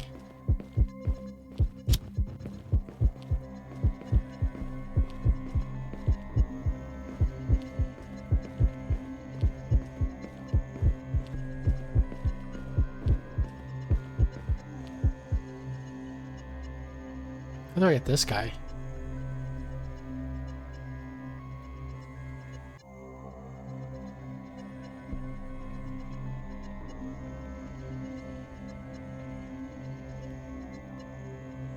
Oh, they can go through walls even though I can't.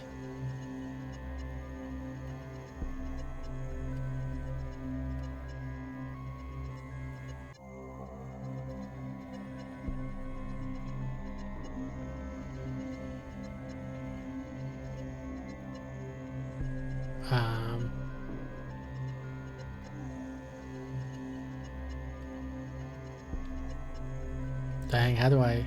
Oh, maybe.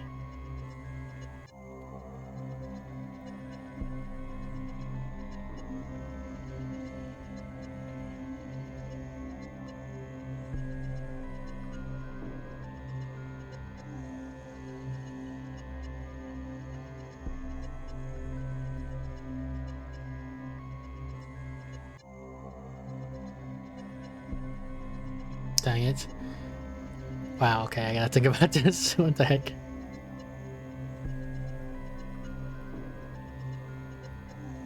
Lac Astria 22 love. Hey Rose, thank you for the lurk.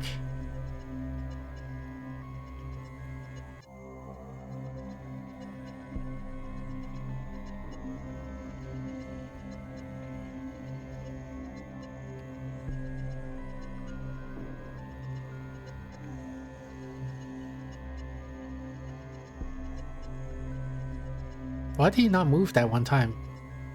He's like cheating.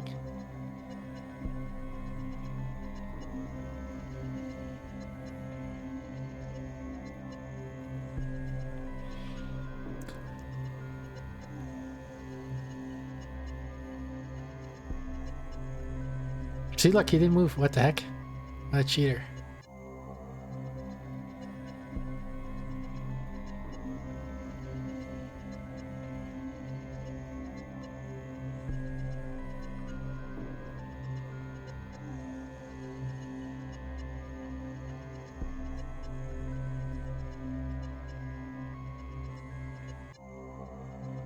How do I get him to frickin'...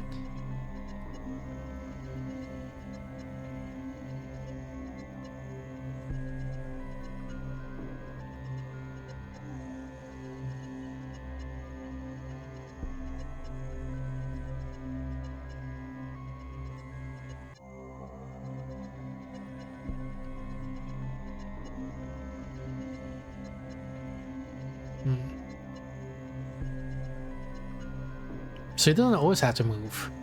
Which makes me think, how do I force the puzzle if he doesn't always have to move?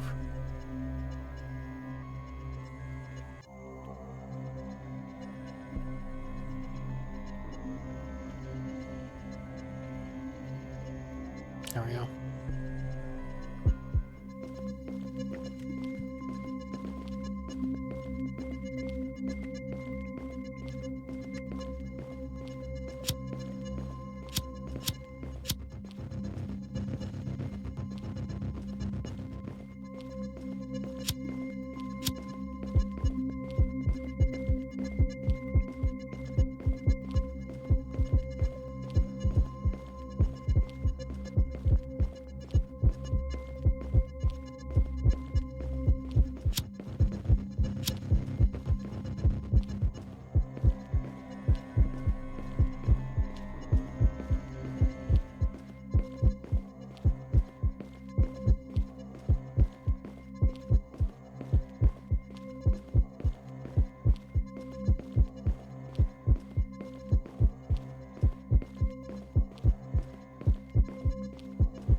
Ah, we meet again, young man.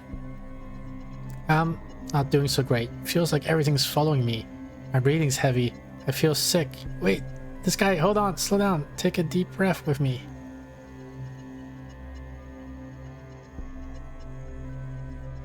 Better? I may not know exactly what you're feeling, but I do know this. Sometimes a little air and open sky can work wonders. There's a place I know, up in the mountains. Peaceful, still. From here, if you head straight to the subway, you can still catch the yellow line. It'll take you close. Why shouldn't I just go home? Well, you could, but for someone my age, I've learned this. The right place can hold a kind of magic. Not the kind you see, but the kind... So, magic? Go, and maybe nothing changes. But don't go, and I can almost promise you nothing will. I'll decide on the way to the subway. Well then, see you around.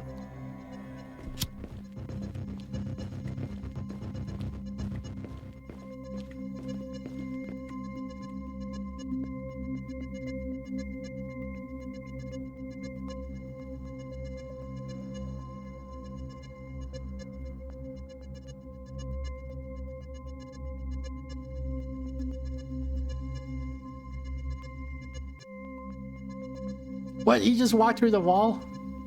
I guess they always show that they can do that.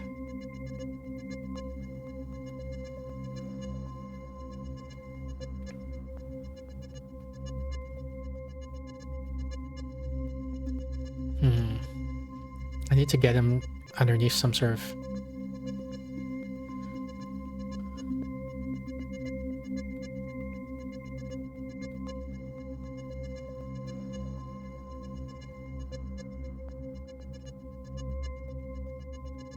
There we go.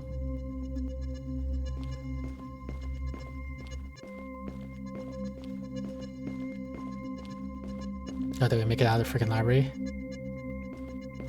Thank goodness. No options, huh? Okay. Well, that was Hello Anxiety. What's next on the list? Let's see.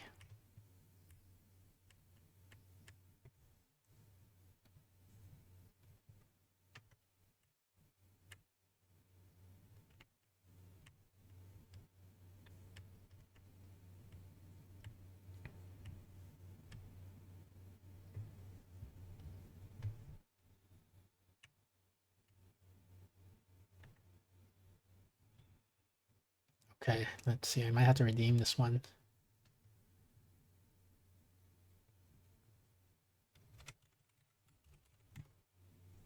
No?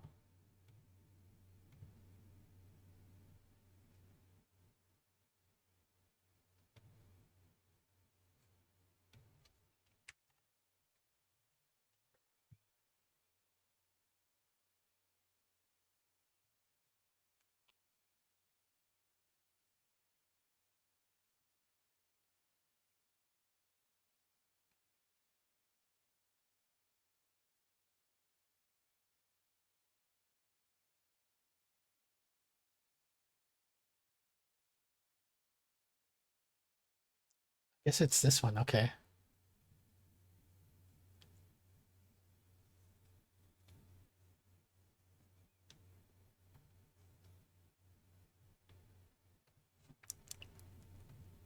Activate. Diggergun.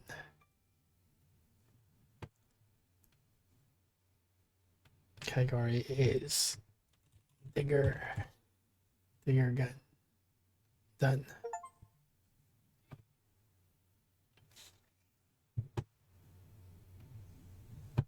I use this controller, it says. Okay, so let's grab the controller.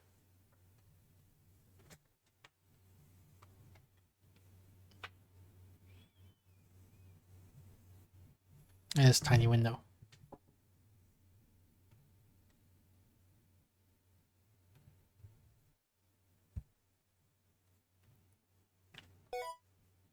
Can I get full screen?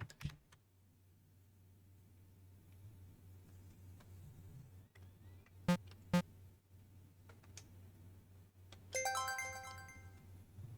like the sound effects.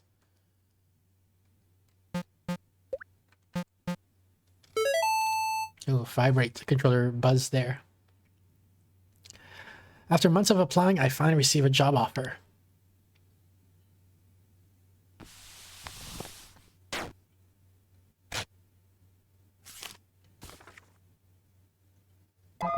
Dear Alex, I'm delighted to offer you the position of engineer on Bal Island, Cornwall.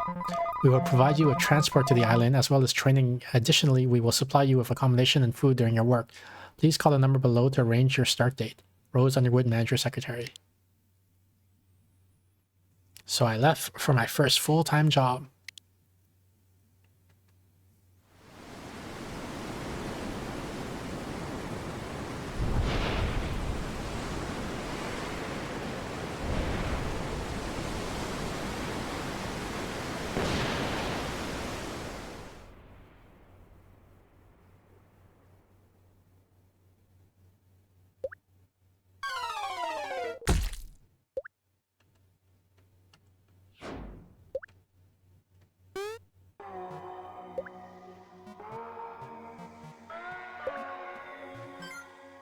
One of 5 gems.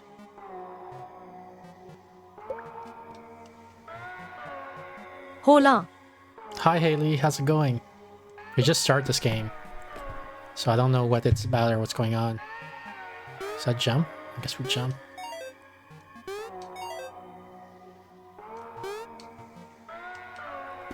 It takes me energy to go through doors, it looks like. It looks interesting, lol. Yeah, I don't know what's going on really. What is that? Something fell, but I don't know what fell down there.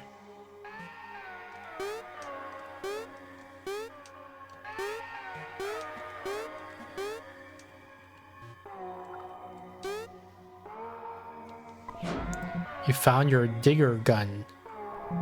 You must have dropped it when you fell. Thank God you found the damn thing because replacing it isn't cheap.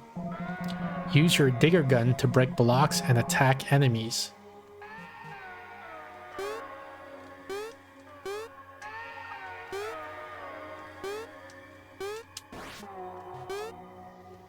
Does it use energy? No, it doesn't look like it, so I can just dig through and grab all these.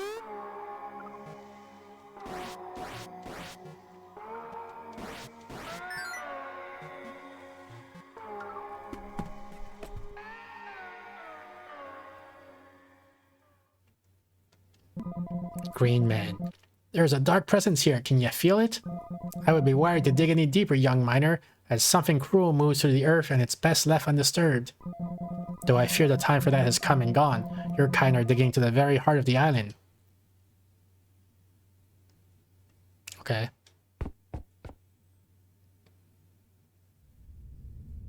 He faded out. Oh, look at all those eyes. Those menacing eyes. Mine depth 3. If trap, hold the button at respawn to respawn at the exit. Can I dig this? Should I do it now?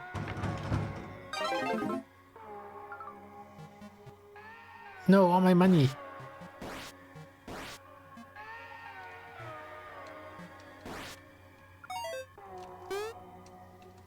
I guess I can't bring it with me. I guess that sucks. Oh, but the rocks stay mined.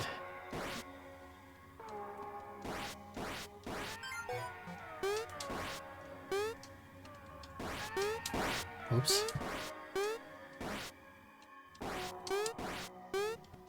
Man, I have to leave that behind. Is there no way to grab it? I guess not. Mine debt 4.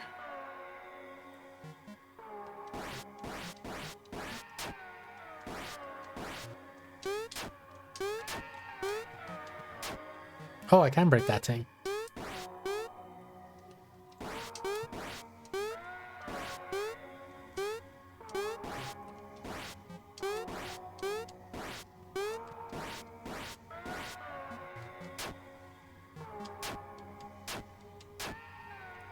Okay, and I can kill the spiders.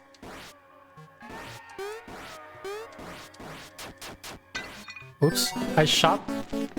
When you level up, you gain stat points. You can assign them in the status menu. To access the start menu, press 9 on your keyboard starting controller. I shot one of the lithiums by mistake. Diggergun modes. Favorite food. Increase damage to enemy. Increases maximum lithium you can carry until the inventory slots. Increase your total amount of energy. Increase your chance of finding resources in lithium. I guess I want luck.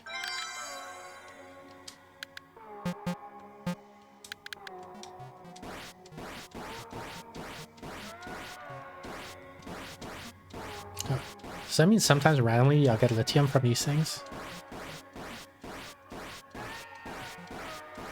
Guess not.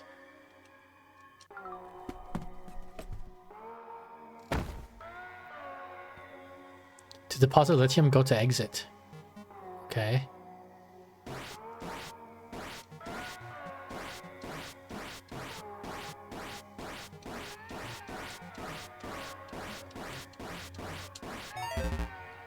Oh, I have too much?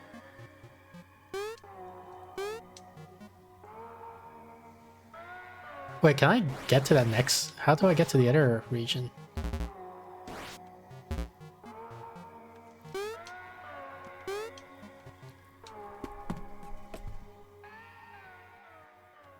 Deposit lithium. You're paid to work every day from Monday to Friday, but you only get paid for the day if you deposit lithium required. Okay, so let's do it.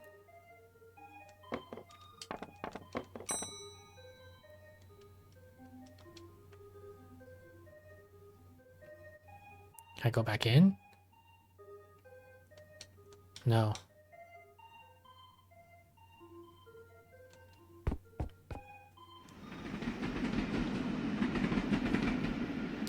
What is this? Am I riding a train? I can't even tell what that was. I guess maybe it was an elevator?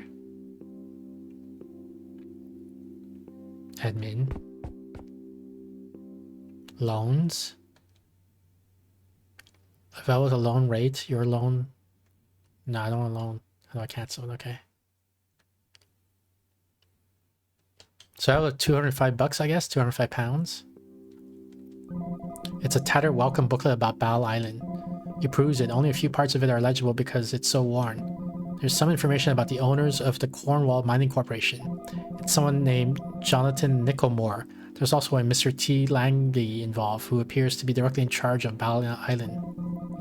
You feel like you should have got one of these when you joined.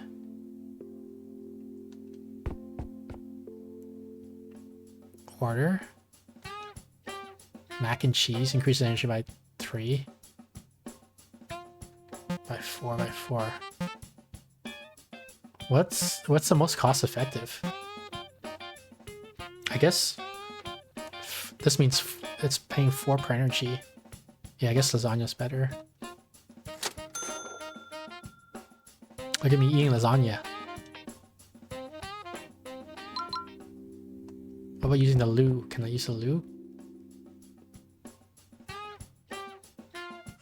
You go to the loo, you feel relieved. Oh, that gives me energy too? Dang. Free energy. What happened?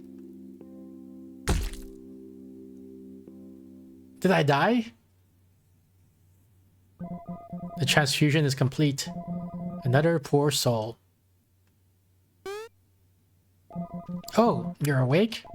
I did what I could to stop it, but it'll only get worse the longer you stay here. You're awake. You said LMO. you said collapsed on the street, and I couldn't leave you for the patrol, man. So I brought you to Professor as quickly as I could. Well, how did I die? What even happened? Take him home, Lily. I've done all I can. Thank you, Professor. I'll take you back to your room to rest. Are we all condemned?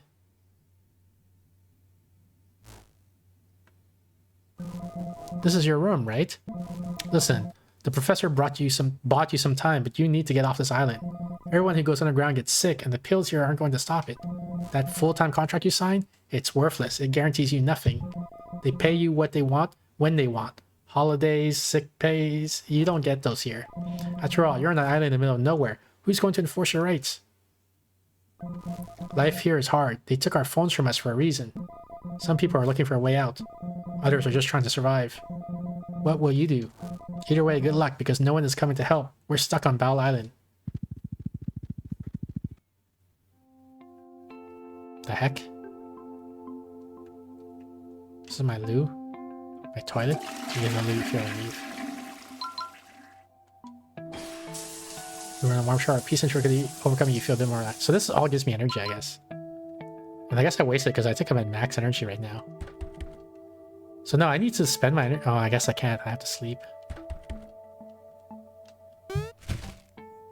Good night. Lithium deposit, 5 out of 5 income, 92 tax, national insurance, student loan, rent, electricity, tools. What the heck? Wait, from 92 bucks to 17 bucks? You managed to get a good sleep and feel rested. All my money.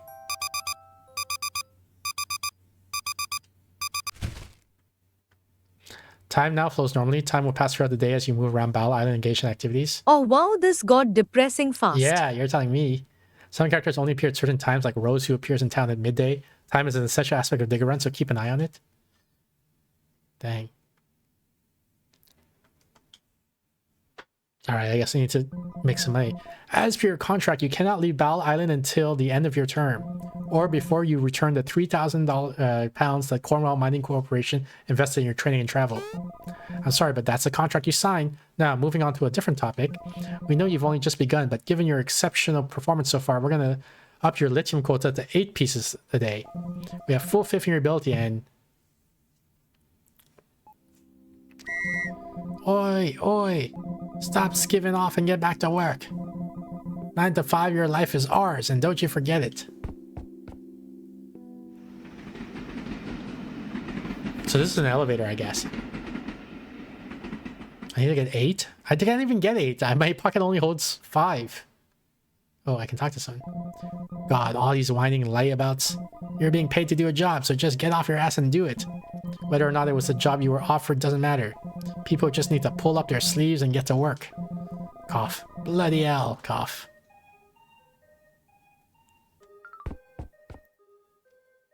Yeah, it cost me 1 energy just to enter the freaking mine.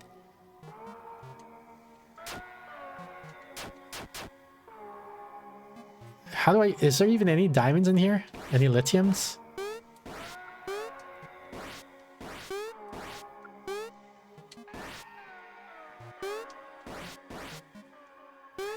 I don't know if lithium randomly drops from the... Oh, we get a little bit of XP if we kill the ants, at least. But I've never seen lithium randomly drop from the... from blocks, so I don't know if that ever happens. Spending more energy, jeez. Yeah, I don't see any lithium anywhere, what the heck?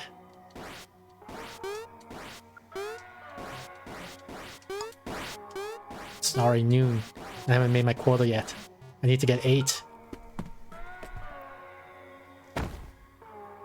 8 lithium, I mean. Oh, there's 1 lithium down there.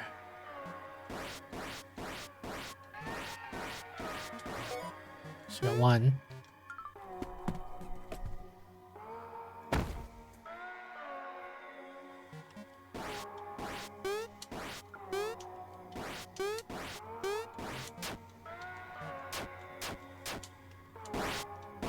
Oh, frick. He fell on my head. Oh, shit. He walks down these slopes. I think I could do that.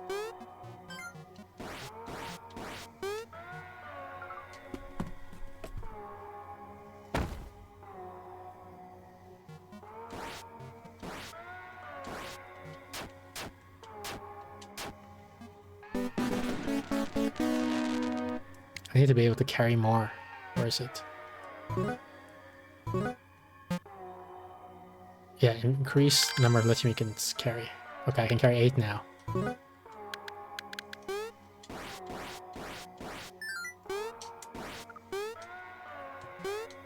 No. Oh no. Oh, there we go, okay. What the heck? Whoa, you're already back to work? Thought you'd be down and out for a while, but I guess we can't afford to rest given how much money they're taking from us every day. If you want to survive down here as long as possible, then talk to the trader. They hang out past the pop-up shop most nights. Affection up. Lily. Nice, we're making it with Lily. Why do we treat the cruel the same as the good? Are their lives really worth the same? I've been thinking a lot about that lately.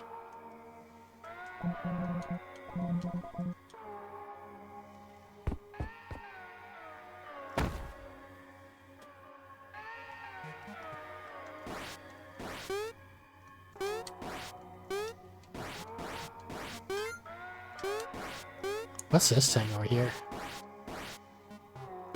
Is this something? I guess it's just decoration, maybe.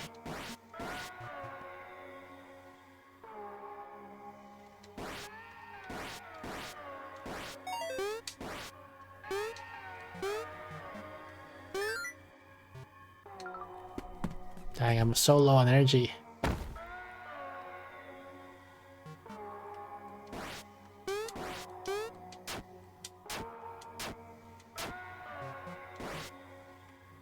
Okay, let's see.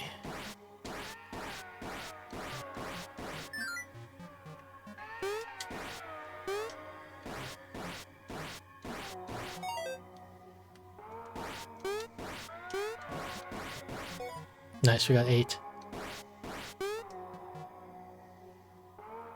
No, wait, I just want to exit now, right? I want to just leave the way I came, I think.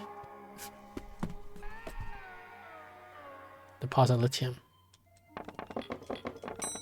There we go, we did it.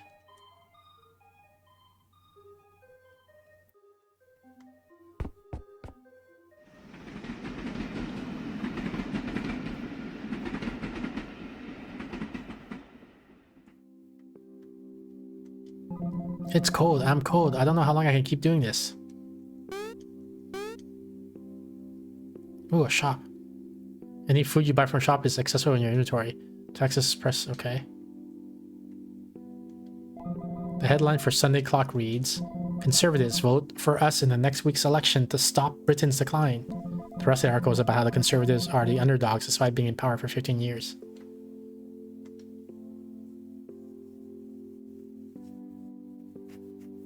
Let me think. This is good actually, Spice Cola, because normally it costs, doesn't it cost like $4 to increase your energy by 1? Inventory full. Oh, I can only buy 1. Look at upgrade your Diggergun. Yeah, come to the right place.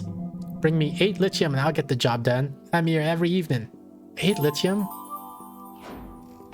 Trader. How can I bring 8 lithium when I need to bring 8 lithium per day just to make ends meet? Alright.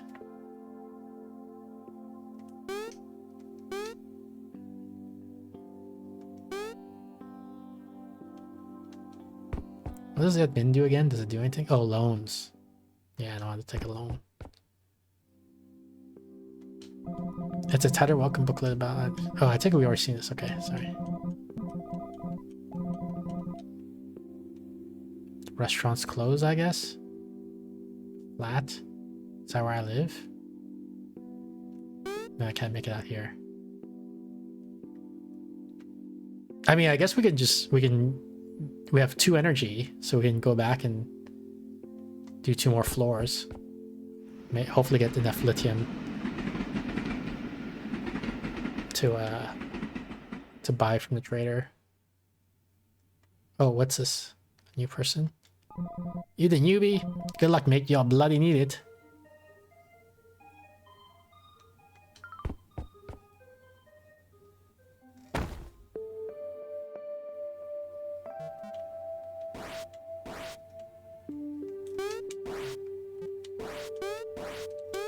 Oh shit! You collapsed from exhaustion. Company sent someone to pick you up into your room. They took half your money as compensation. Well, now I know what happens, I guess.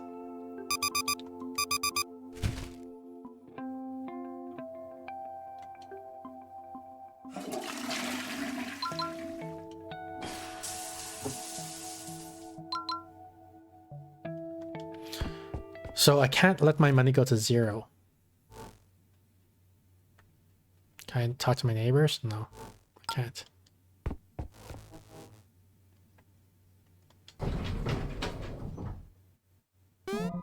I don't care, just get the job done.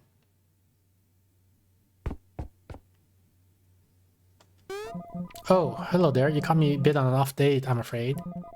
My name is Harry. Oh, you're Alex, are you? I've heard about you from Olivia. It's nice to meet you. What was all that about, you ask? Oh, nothing. Well, I'll be seeing you. Like affection up with Harry. See you around. I'm late, says Hugh.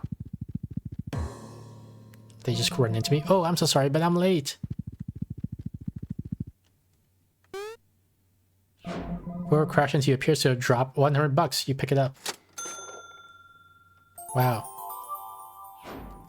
Hugh, his affection went up even though he gave me money. Should use the bathroom here because that gives me free energy.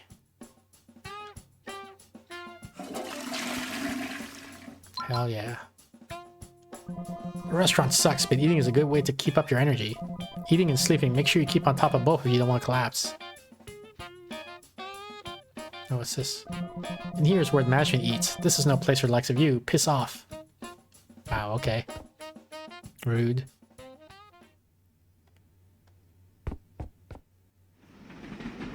Already half the day is gone. 11:40.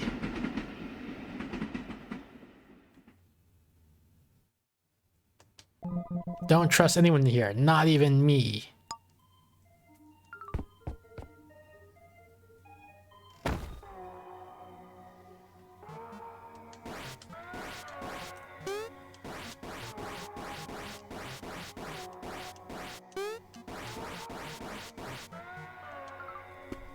Nothing. What the heck?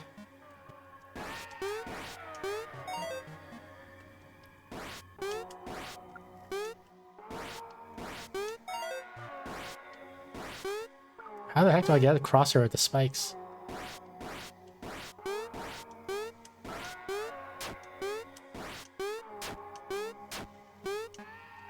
That's how, I guess. Oh, these spikes. How the heck do I get across this with this? I guess I have to go underneath this side.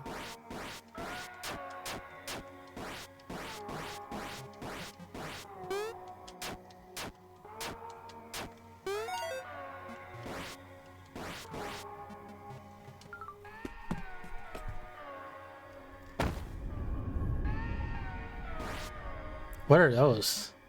Giant eyes, what the heck? Kind of spooky. I don't know what happens if I go there.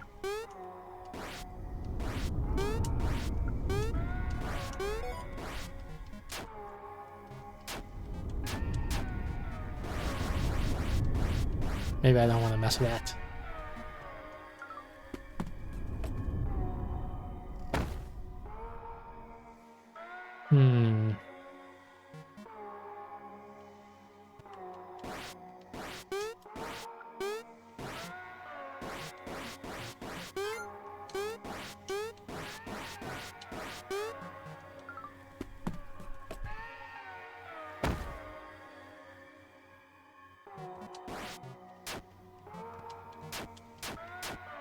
I don't have enough.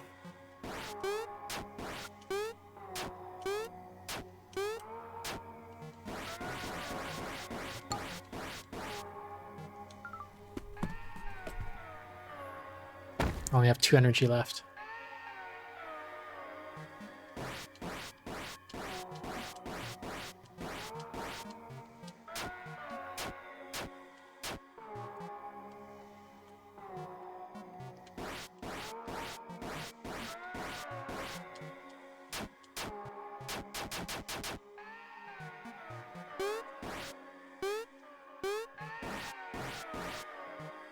One energy left. Sure hope there's 3 diamonds here.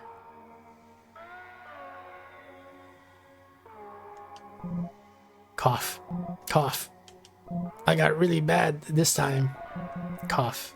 This type of work isn't for people like me. It's for the bloody immigrants. Why the hell am I made to do such degrading work?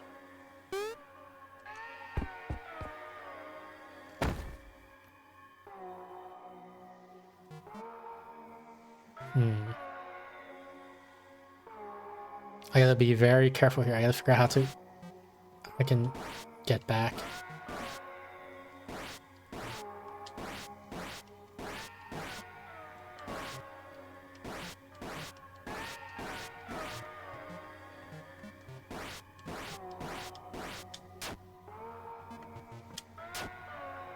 I have to not shoot the lithium too. But that's it. I don't have enough energy to keep going. So what happens when I run out of when I don't make quota?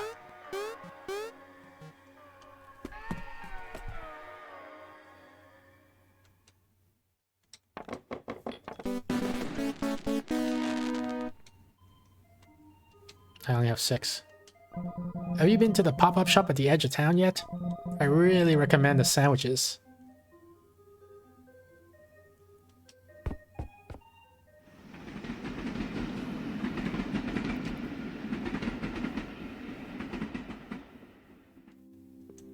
Let me upgrade something.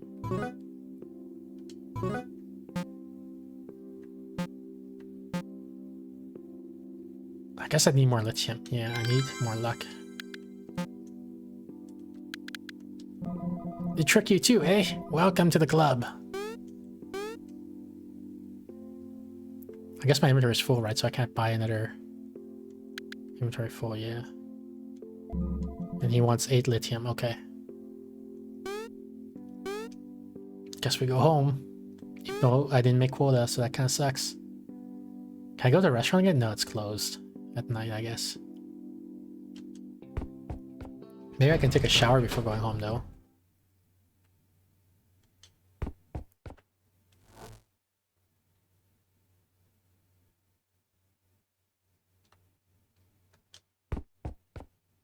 Or going to sleep, I mean. Nope, I already used my shower for the day. Okay, we're just sleeping, I guess.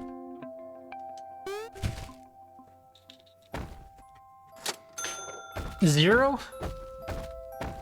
Why did I make 0? Because I didn't make quota? You barely slept. You don't feel rested. You barely slept. Come on. Oh my goodness. Why? I'm so low energy now. What the heck? I can't even make enough money. I don't have enough energy to work in the freaking mines.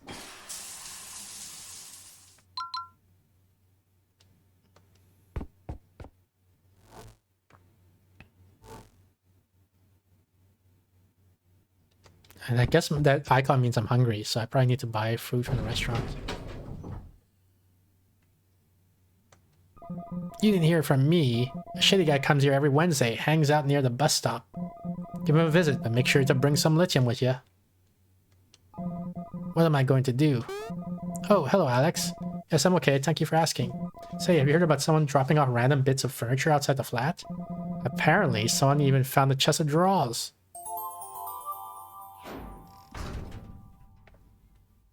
So when I gave 6, I got 0 money. So it looks like if I'm not going to get 8, there's no point in even giving any of them to him because you're not going to have enough to like if you don't make quota, you just get paid 0. Let's use the loot for some free energy. They took my phone, laptop, everything. No way to make any contact with anyone. Not like there's anyone who cares about me anyway.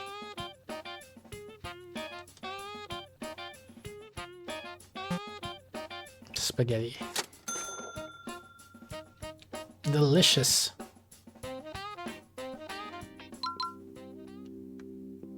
Oi, oi! Stop skipping off and get back to work.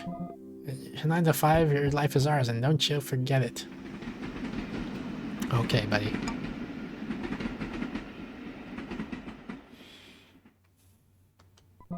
Rose always hangs out at the bridge every weekday at lunch. She looks so sad.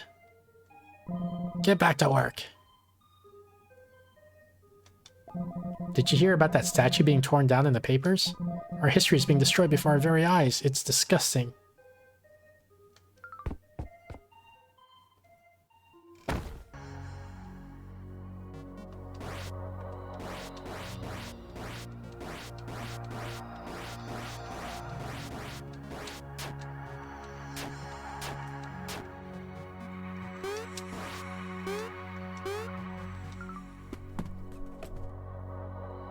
I need gems. Oh, here we go.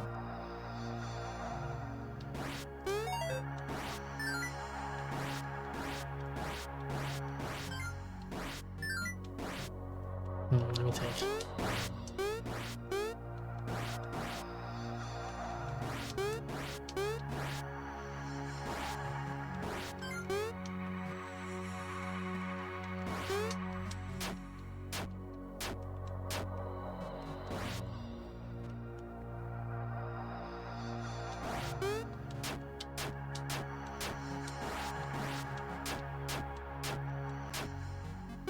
Nice, we got 6 already.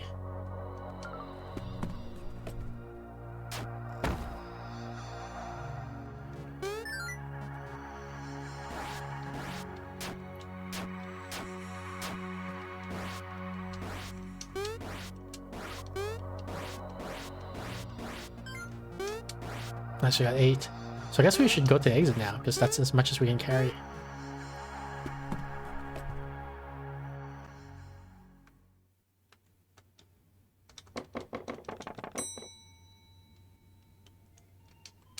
And we can go back and get more, hopefully.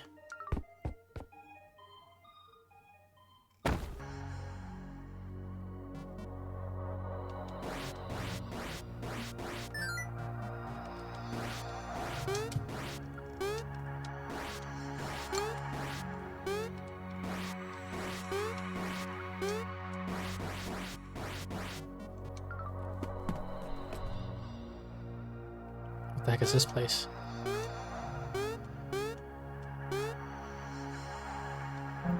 What the hell is up with these vines? It looks like there's something inside. Is that a surge? Relationship up? Affection up?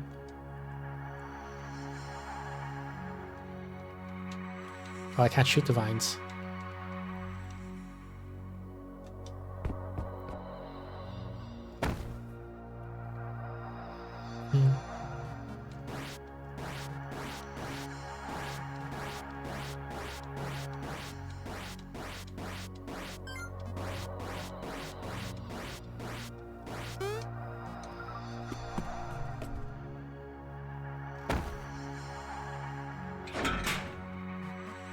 It's locked.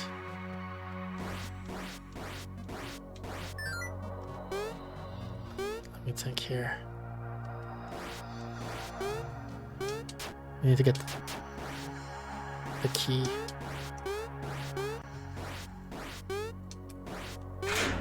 Nice.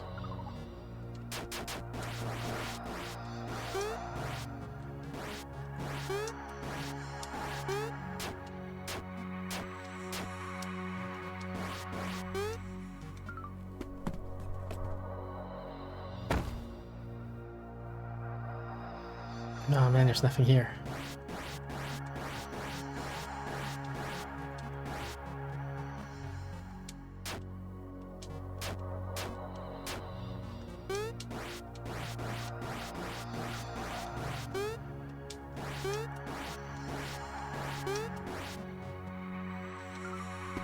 Last room, I guess.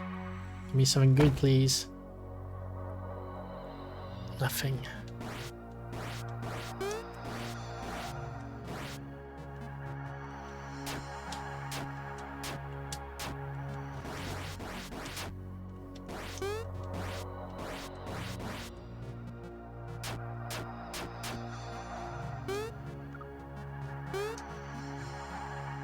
I guess we just leave now.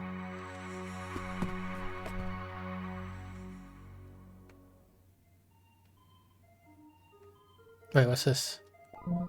Destruction above is low compared to what they're doing up below. Why do you risk everything to dig for them? I will never understand humans and their trivialities. For creatures with so much intellect and power, your tolerance for the malevolent is truly fascinating. Alas, after seeing what has happened on the surface, I must go deeper. Though I am only a spirit and do not have the power to stop the actions of your people.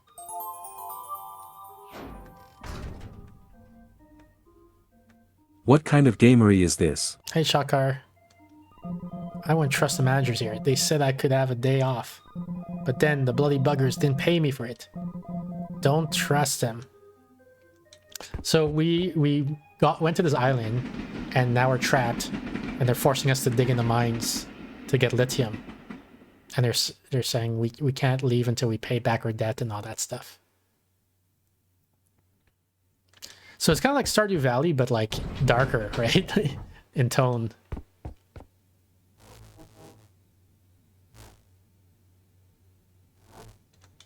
I don't know what happens if we get to midnight and I don't sleep in time.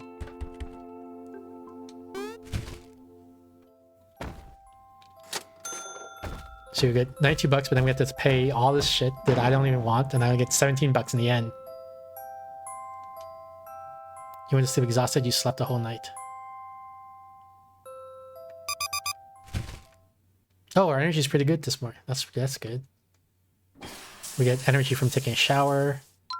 We get energy from using the toilet.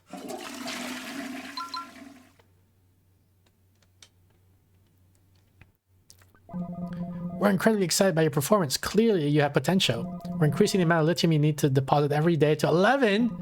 I know you continue to go above and beyond. What the heck?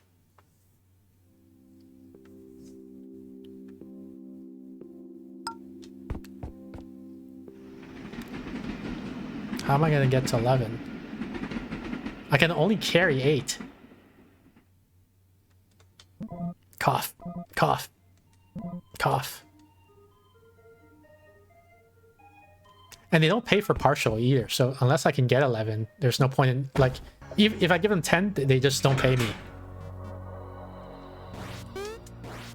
So unless I can get 11, I'm not going to give them any. Let me see here. I need to get that key up there. Kill these guys.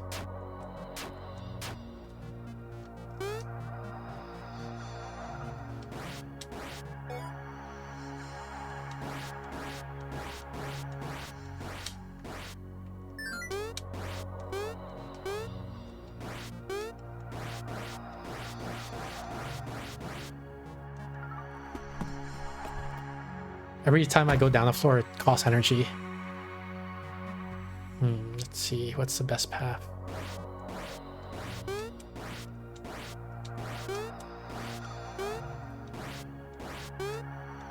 Oops.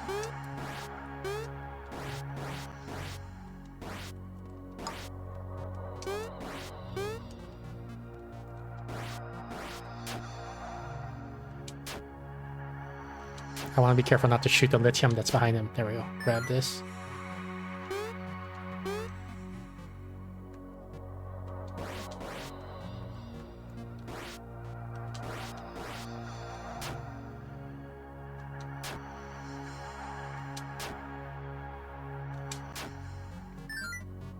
So that's 8. So I guess I have to leave now because I can't carry anymore lithium. And I'm not going to deposit because I need 11 for it to be worth it. So I feel like it's better for me to just go to the other merchant instead. Because there's another merchant who said he wants 8 lithium for something.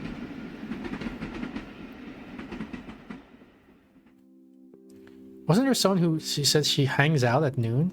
Maybe I can find her. It's 1:50. I don't know if that's the right time. I wish they had some different newspapers at the pop-up shop. I asked them if they have other papers, but the guy said they weren't allowed to stock anything else. I better be getting a bonus for all this lithium I'm finding. As well, get the free energy.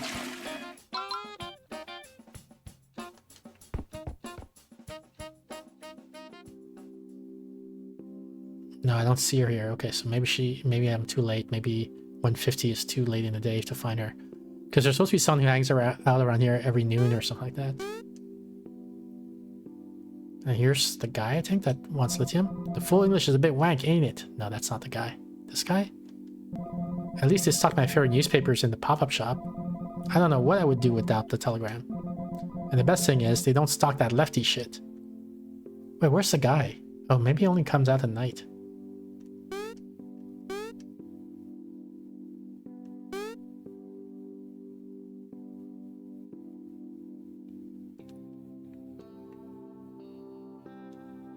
So I guess I just gotta wait, kill some time.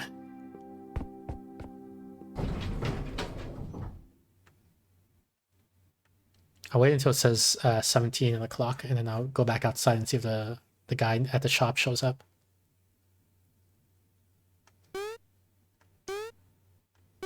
Can I use my gun here? No, I can't. There we go.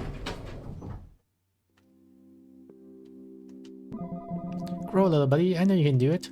Just a little bit of love. That's all you need. Ah, there you go. Perfect. Oh, sorry. I didn't see you there. I was just tending to the flower. Someone's got to give them some love and care after all. My parents were huge nature nerds. At least that's what my guardian said. I wish I could have met my mother and father, but... Anyway, I'll always take care of these little guys. Yeah, and there's also an affection system. That's what I mean when it's kind of like Stardew. You must be the new person, right? I hope you're doing okay. Coming to this island can be quite a shock. If you need any help, then just ask. I know the company hates us talking to one another, but if we don't look out for each other, then who will? Oh, same thing, I think.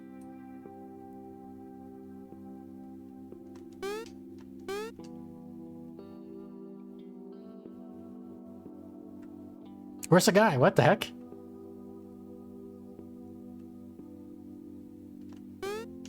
I got scammed? Maybe I need to go somewhere and come back out.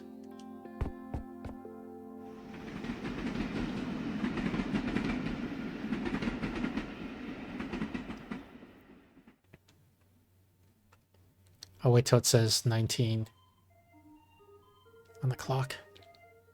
Alright, let's see.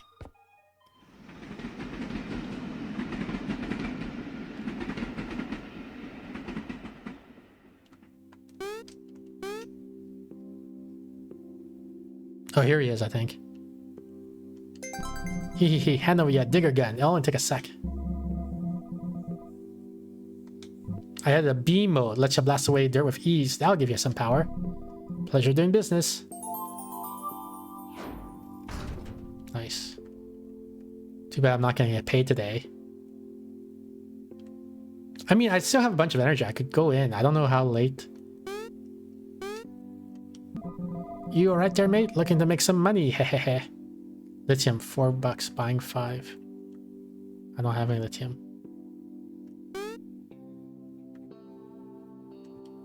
Maybe I can get a little bit of lithium, I don't know. I should probably leave... maybe I'll do 1 level, 2 floors? 1 floor, 2 floors? All I can do is try to survive. Yeah, it's cutting it tight with the amount of time I have left.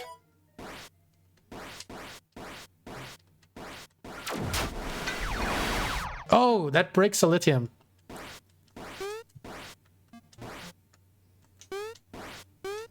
That sucks.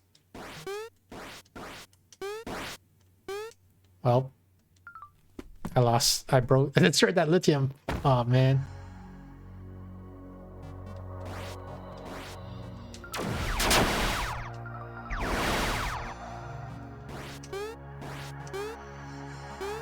Oh, gosh darn it.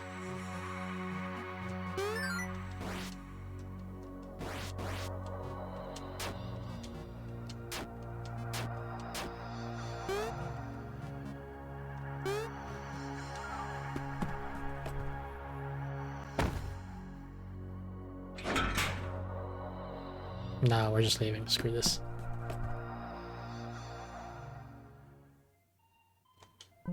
Went to uni, got a degree for 45k worth of debt, and the only blade place hiring is this hellhole.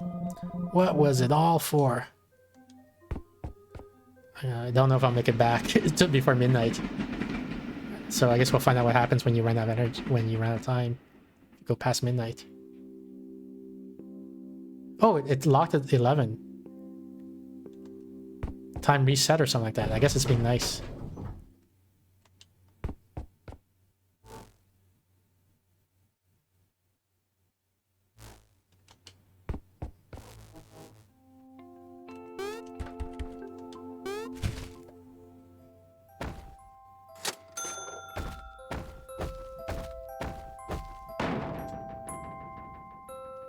Yeah, lost some money. You went to sleep exhausted. You slept through the whole night.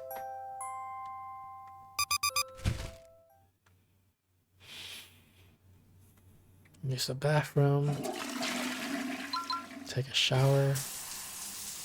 You run a warm shower. Peace and tranquility briefly overcome you. You feel a bit more relaxed. Maybe we can skip food today. Because our energy is pretty high.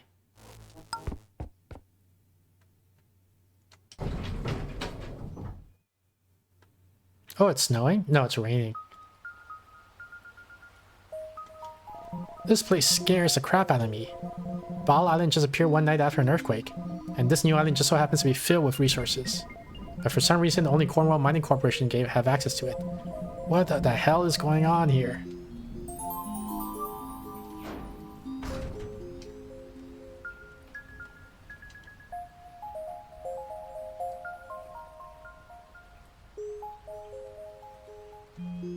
My dad and his dad before him used to be miners until they closed them, that is.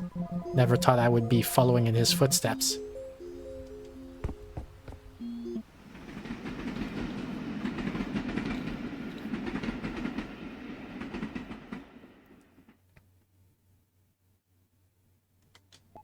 Apparently, you're not allowed to have friends or any form of relationships here. Management says it's due to harassment laws, but they just want to keep us all separated. If they find you're close to anyone in any shape or form, they'll fine you or do something far worse.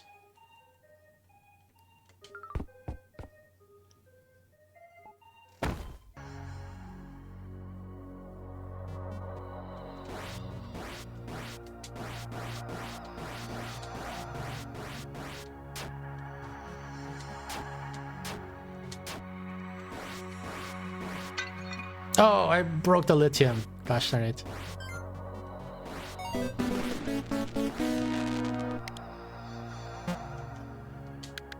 Oops.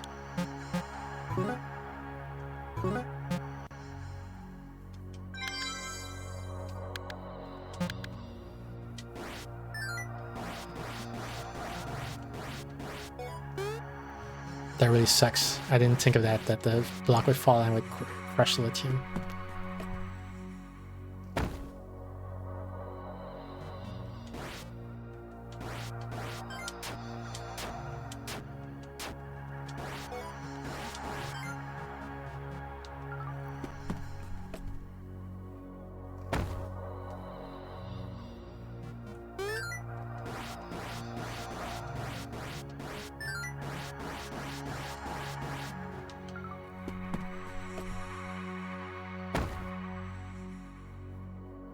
What the heck is that thing up there?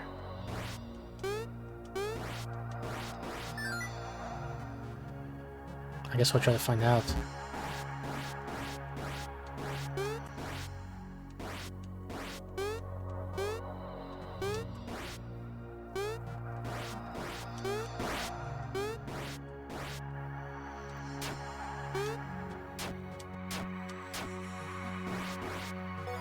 copper. I have copper now.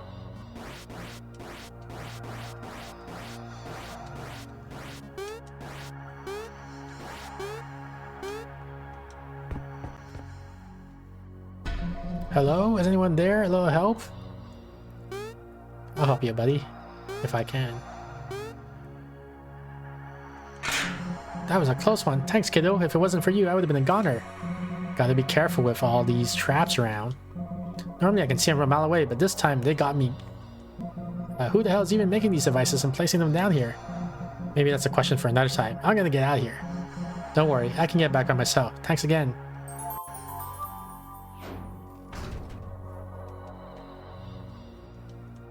You're welcome, buddy.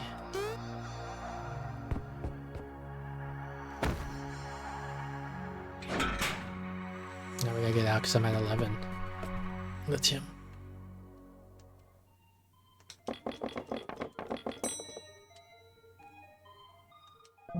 Bring on the curry. When?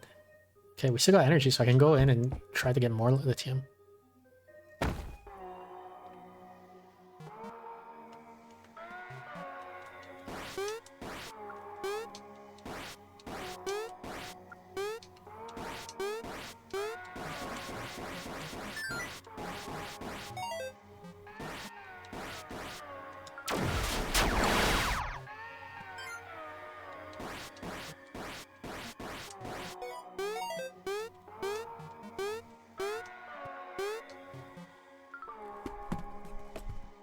This will be the last one before I have to head back. Let's see. I can get 2 diamonds, 2 lithiums.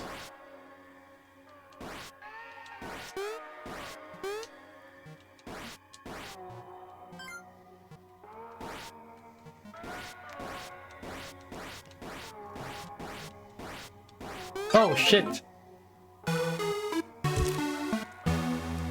I didn't see the rock that was gonna fall. Wow.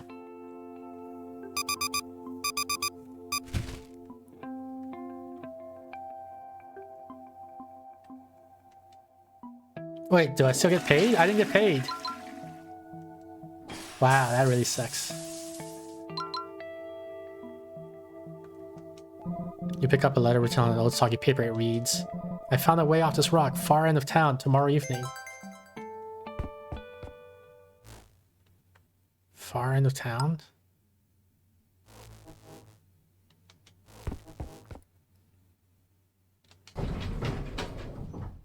That sucks if I didn't get my money. Because I got the 11 lithiums. Let's use the bathroom real quick for free energy.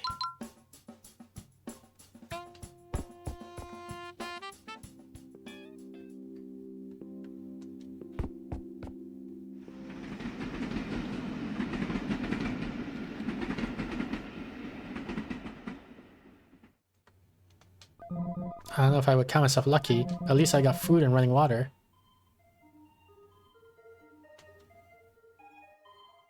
Yeah, it's a 0. Shit. I didn't get the... I lost... Ah. Whatever.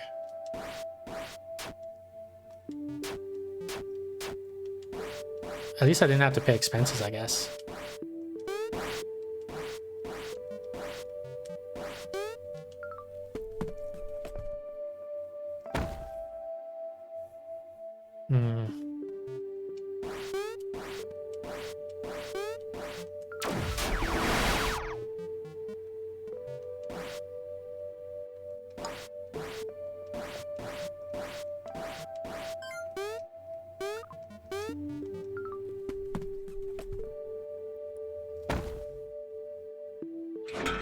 The heck is that thing? Look at that jumpy guy.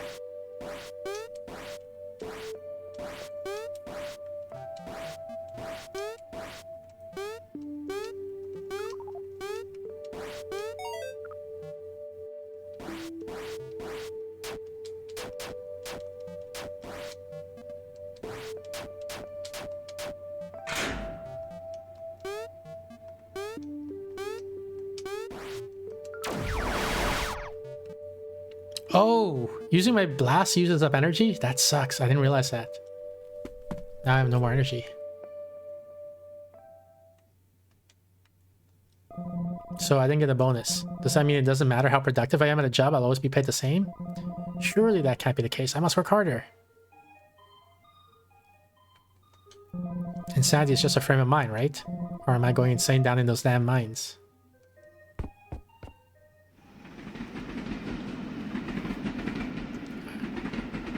Yeah, it looks like using the beam uses up your energy. That sucks. I don't think we've been properly introduced. My name is Rose. I'm the manager's secretary. It's a pleasure to meet you.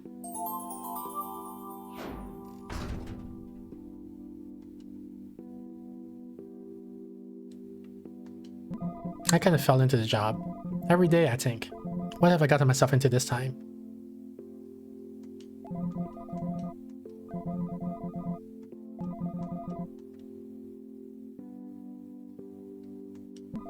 Let me guess, they told you the job was in engineering. And then when you got here, down the mines you go. How do I know that's what happened to you? Because it's happened to all of us.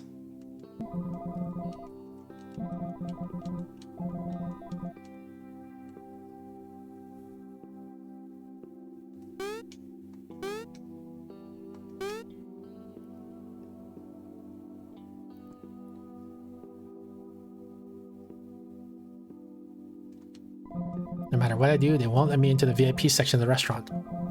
What have I gotta do to get in there?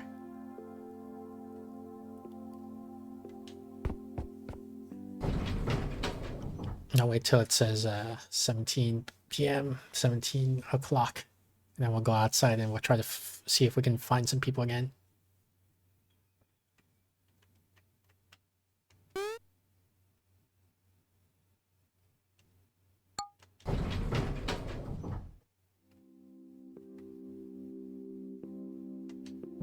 These flowers are just beautiful, aren't they? It's a shame no one cares for them. Hugh made me a watering can so I can look after them. I gotta work pretty hard over the next few days. If I give you the watering can, could you look after the plants for me? It would be a huge help. I'll give you the watering can. You can now water wilted plants by interacting with them. Thanks for helping out. I'm sure the flowers you help will really appreciate it. Oh man, more responsibilities. I hope you bring the flowers lots of joy with the watering can. Can I water this flower? I guess not.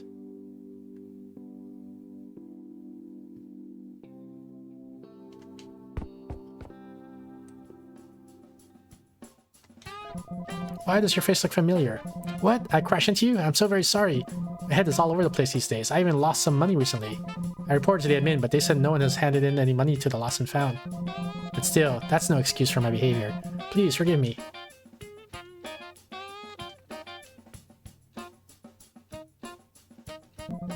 He was digging into his food.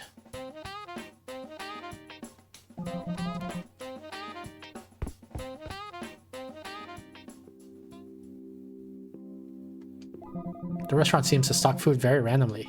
I tried to work out what the process is, but I've come to the conclusion it's completely random.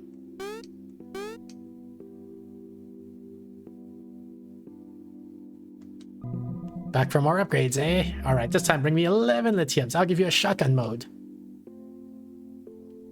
Oh, let's water this. Oh, I get energy for doing that? I get energy for watering plants. I guess I can do like one room of mines.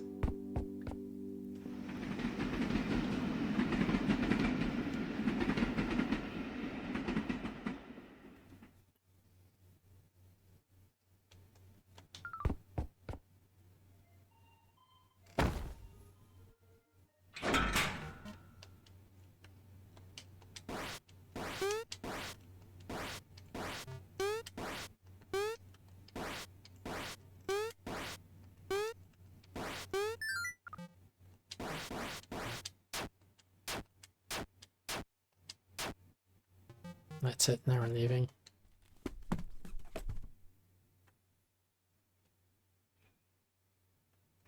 Oh, flower? We're gonna do one more frickin' mines now.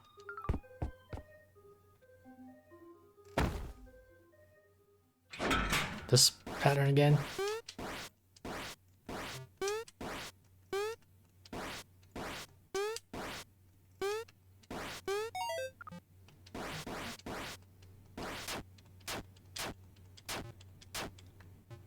Do I get experience for getting the key?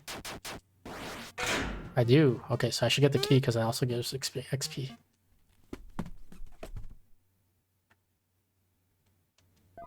Cough. That one hurt a bit.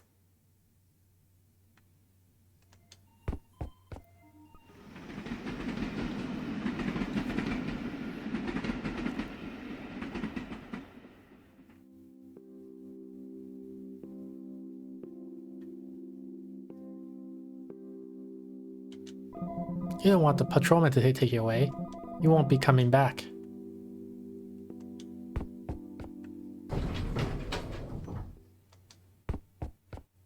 Am I gonna make it to freaking bed in time before it becomes my 4?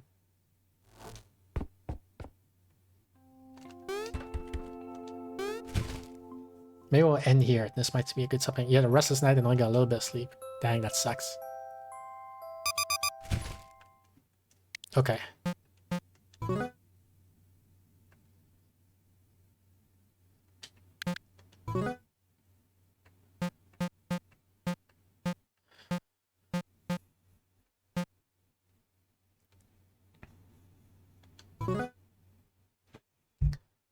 Well, this is a charming game. Anyway, ending screen. Interact.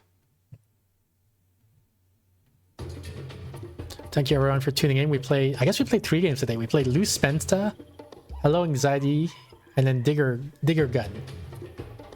Regular schedule is top left corner of the screen. Every Thursday, 7:30 p.m. Pacific. That's about 1 hour ago in your time zone. We got the Steph's Thursday stream, where we play Silk Song for the foreseeable future. Except this Thursday is Thanksgiving, so Steph isn't going to be here. Every Saturday, 6 p.m. Pacific. That's about 2.5 hours ago in your time zone. We got the Solo Saturday stream where I play random games from my review queue. We got the Discord. Join the Discord for updates to the schedule and any announcements for off-schedule streams. Let's see here. Where's the calendar? Today's Monday, so tomorrow, Tuesday. Oops. We'll be playing Arcane Eats. Wednesday, we'll be playing Self-Loss with JavaScript. Thursday, we'll be playing Brew. Friday, we're playing Being a Dick with Astria Rose. And Saturday, we're playing 7 Days Blood Moon, so look forward to that. And yeah, I think that's it. Thanks again, everyone, for tuning in. I'll let you guys enjoy the rest of the Cat Parade while I look for Santa Raid.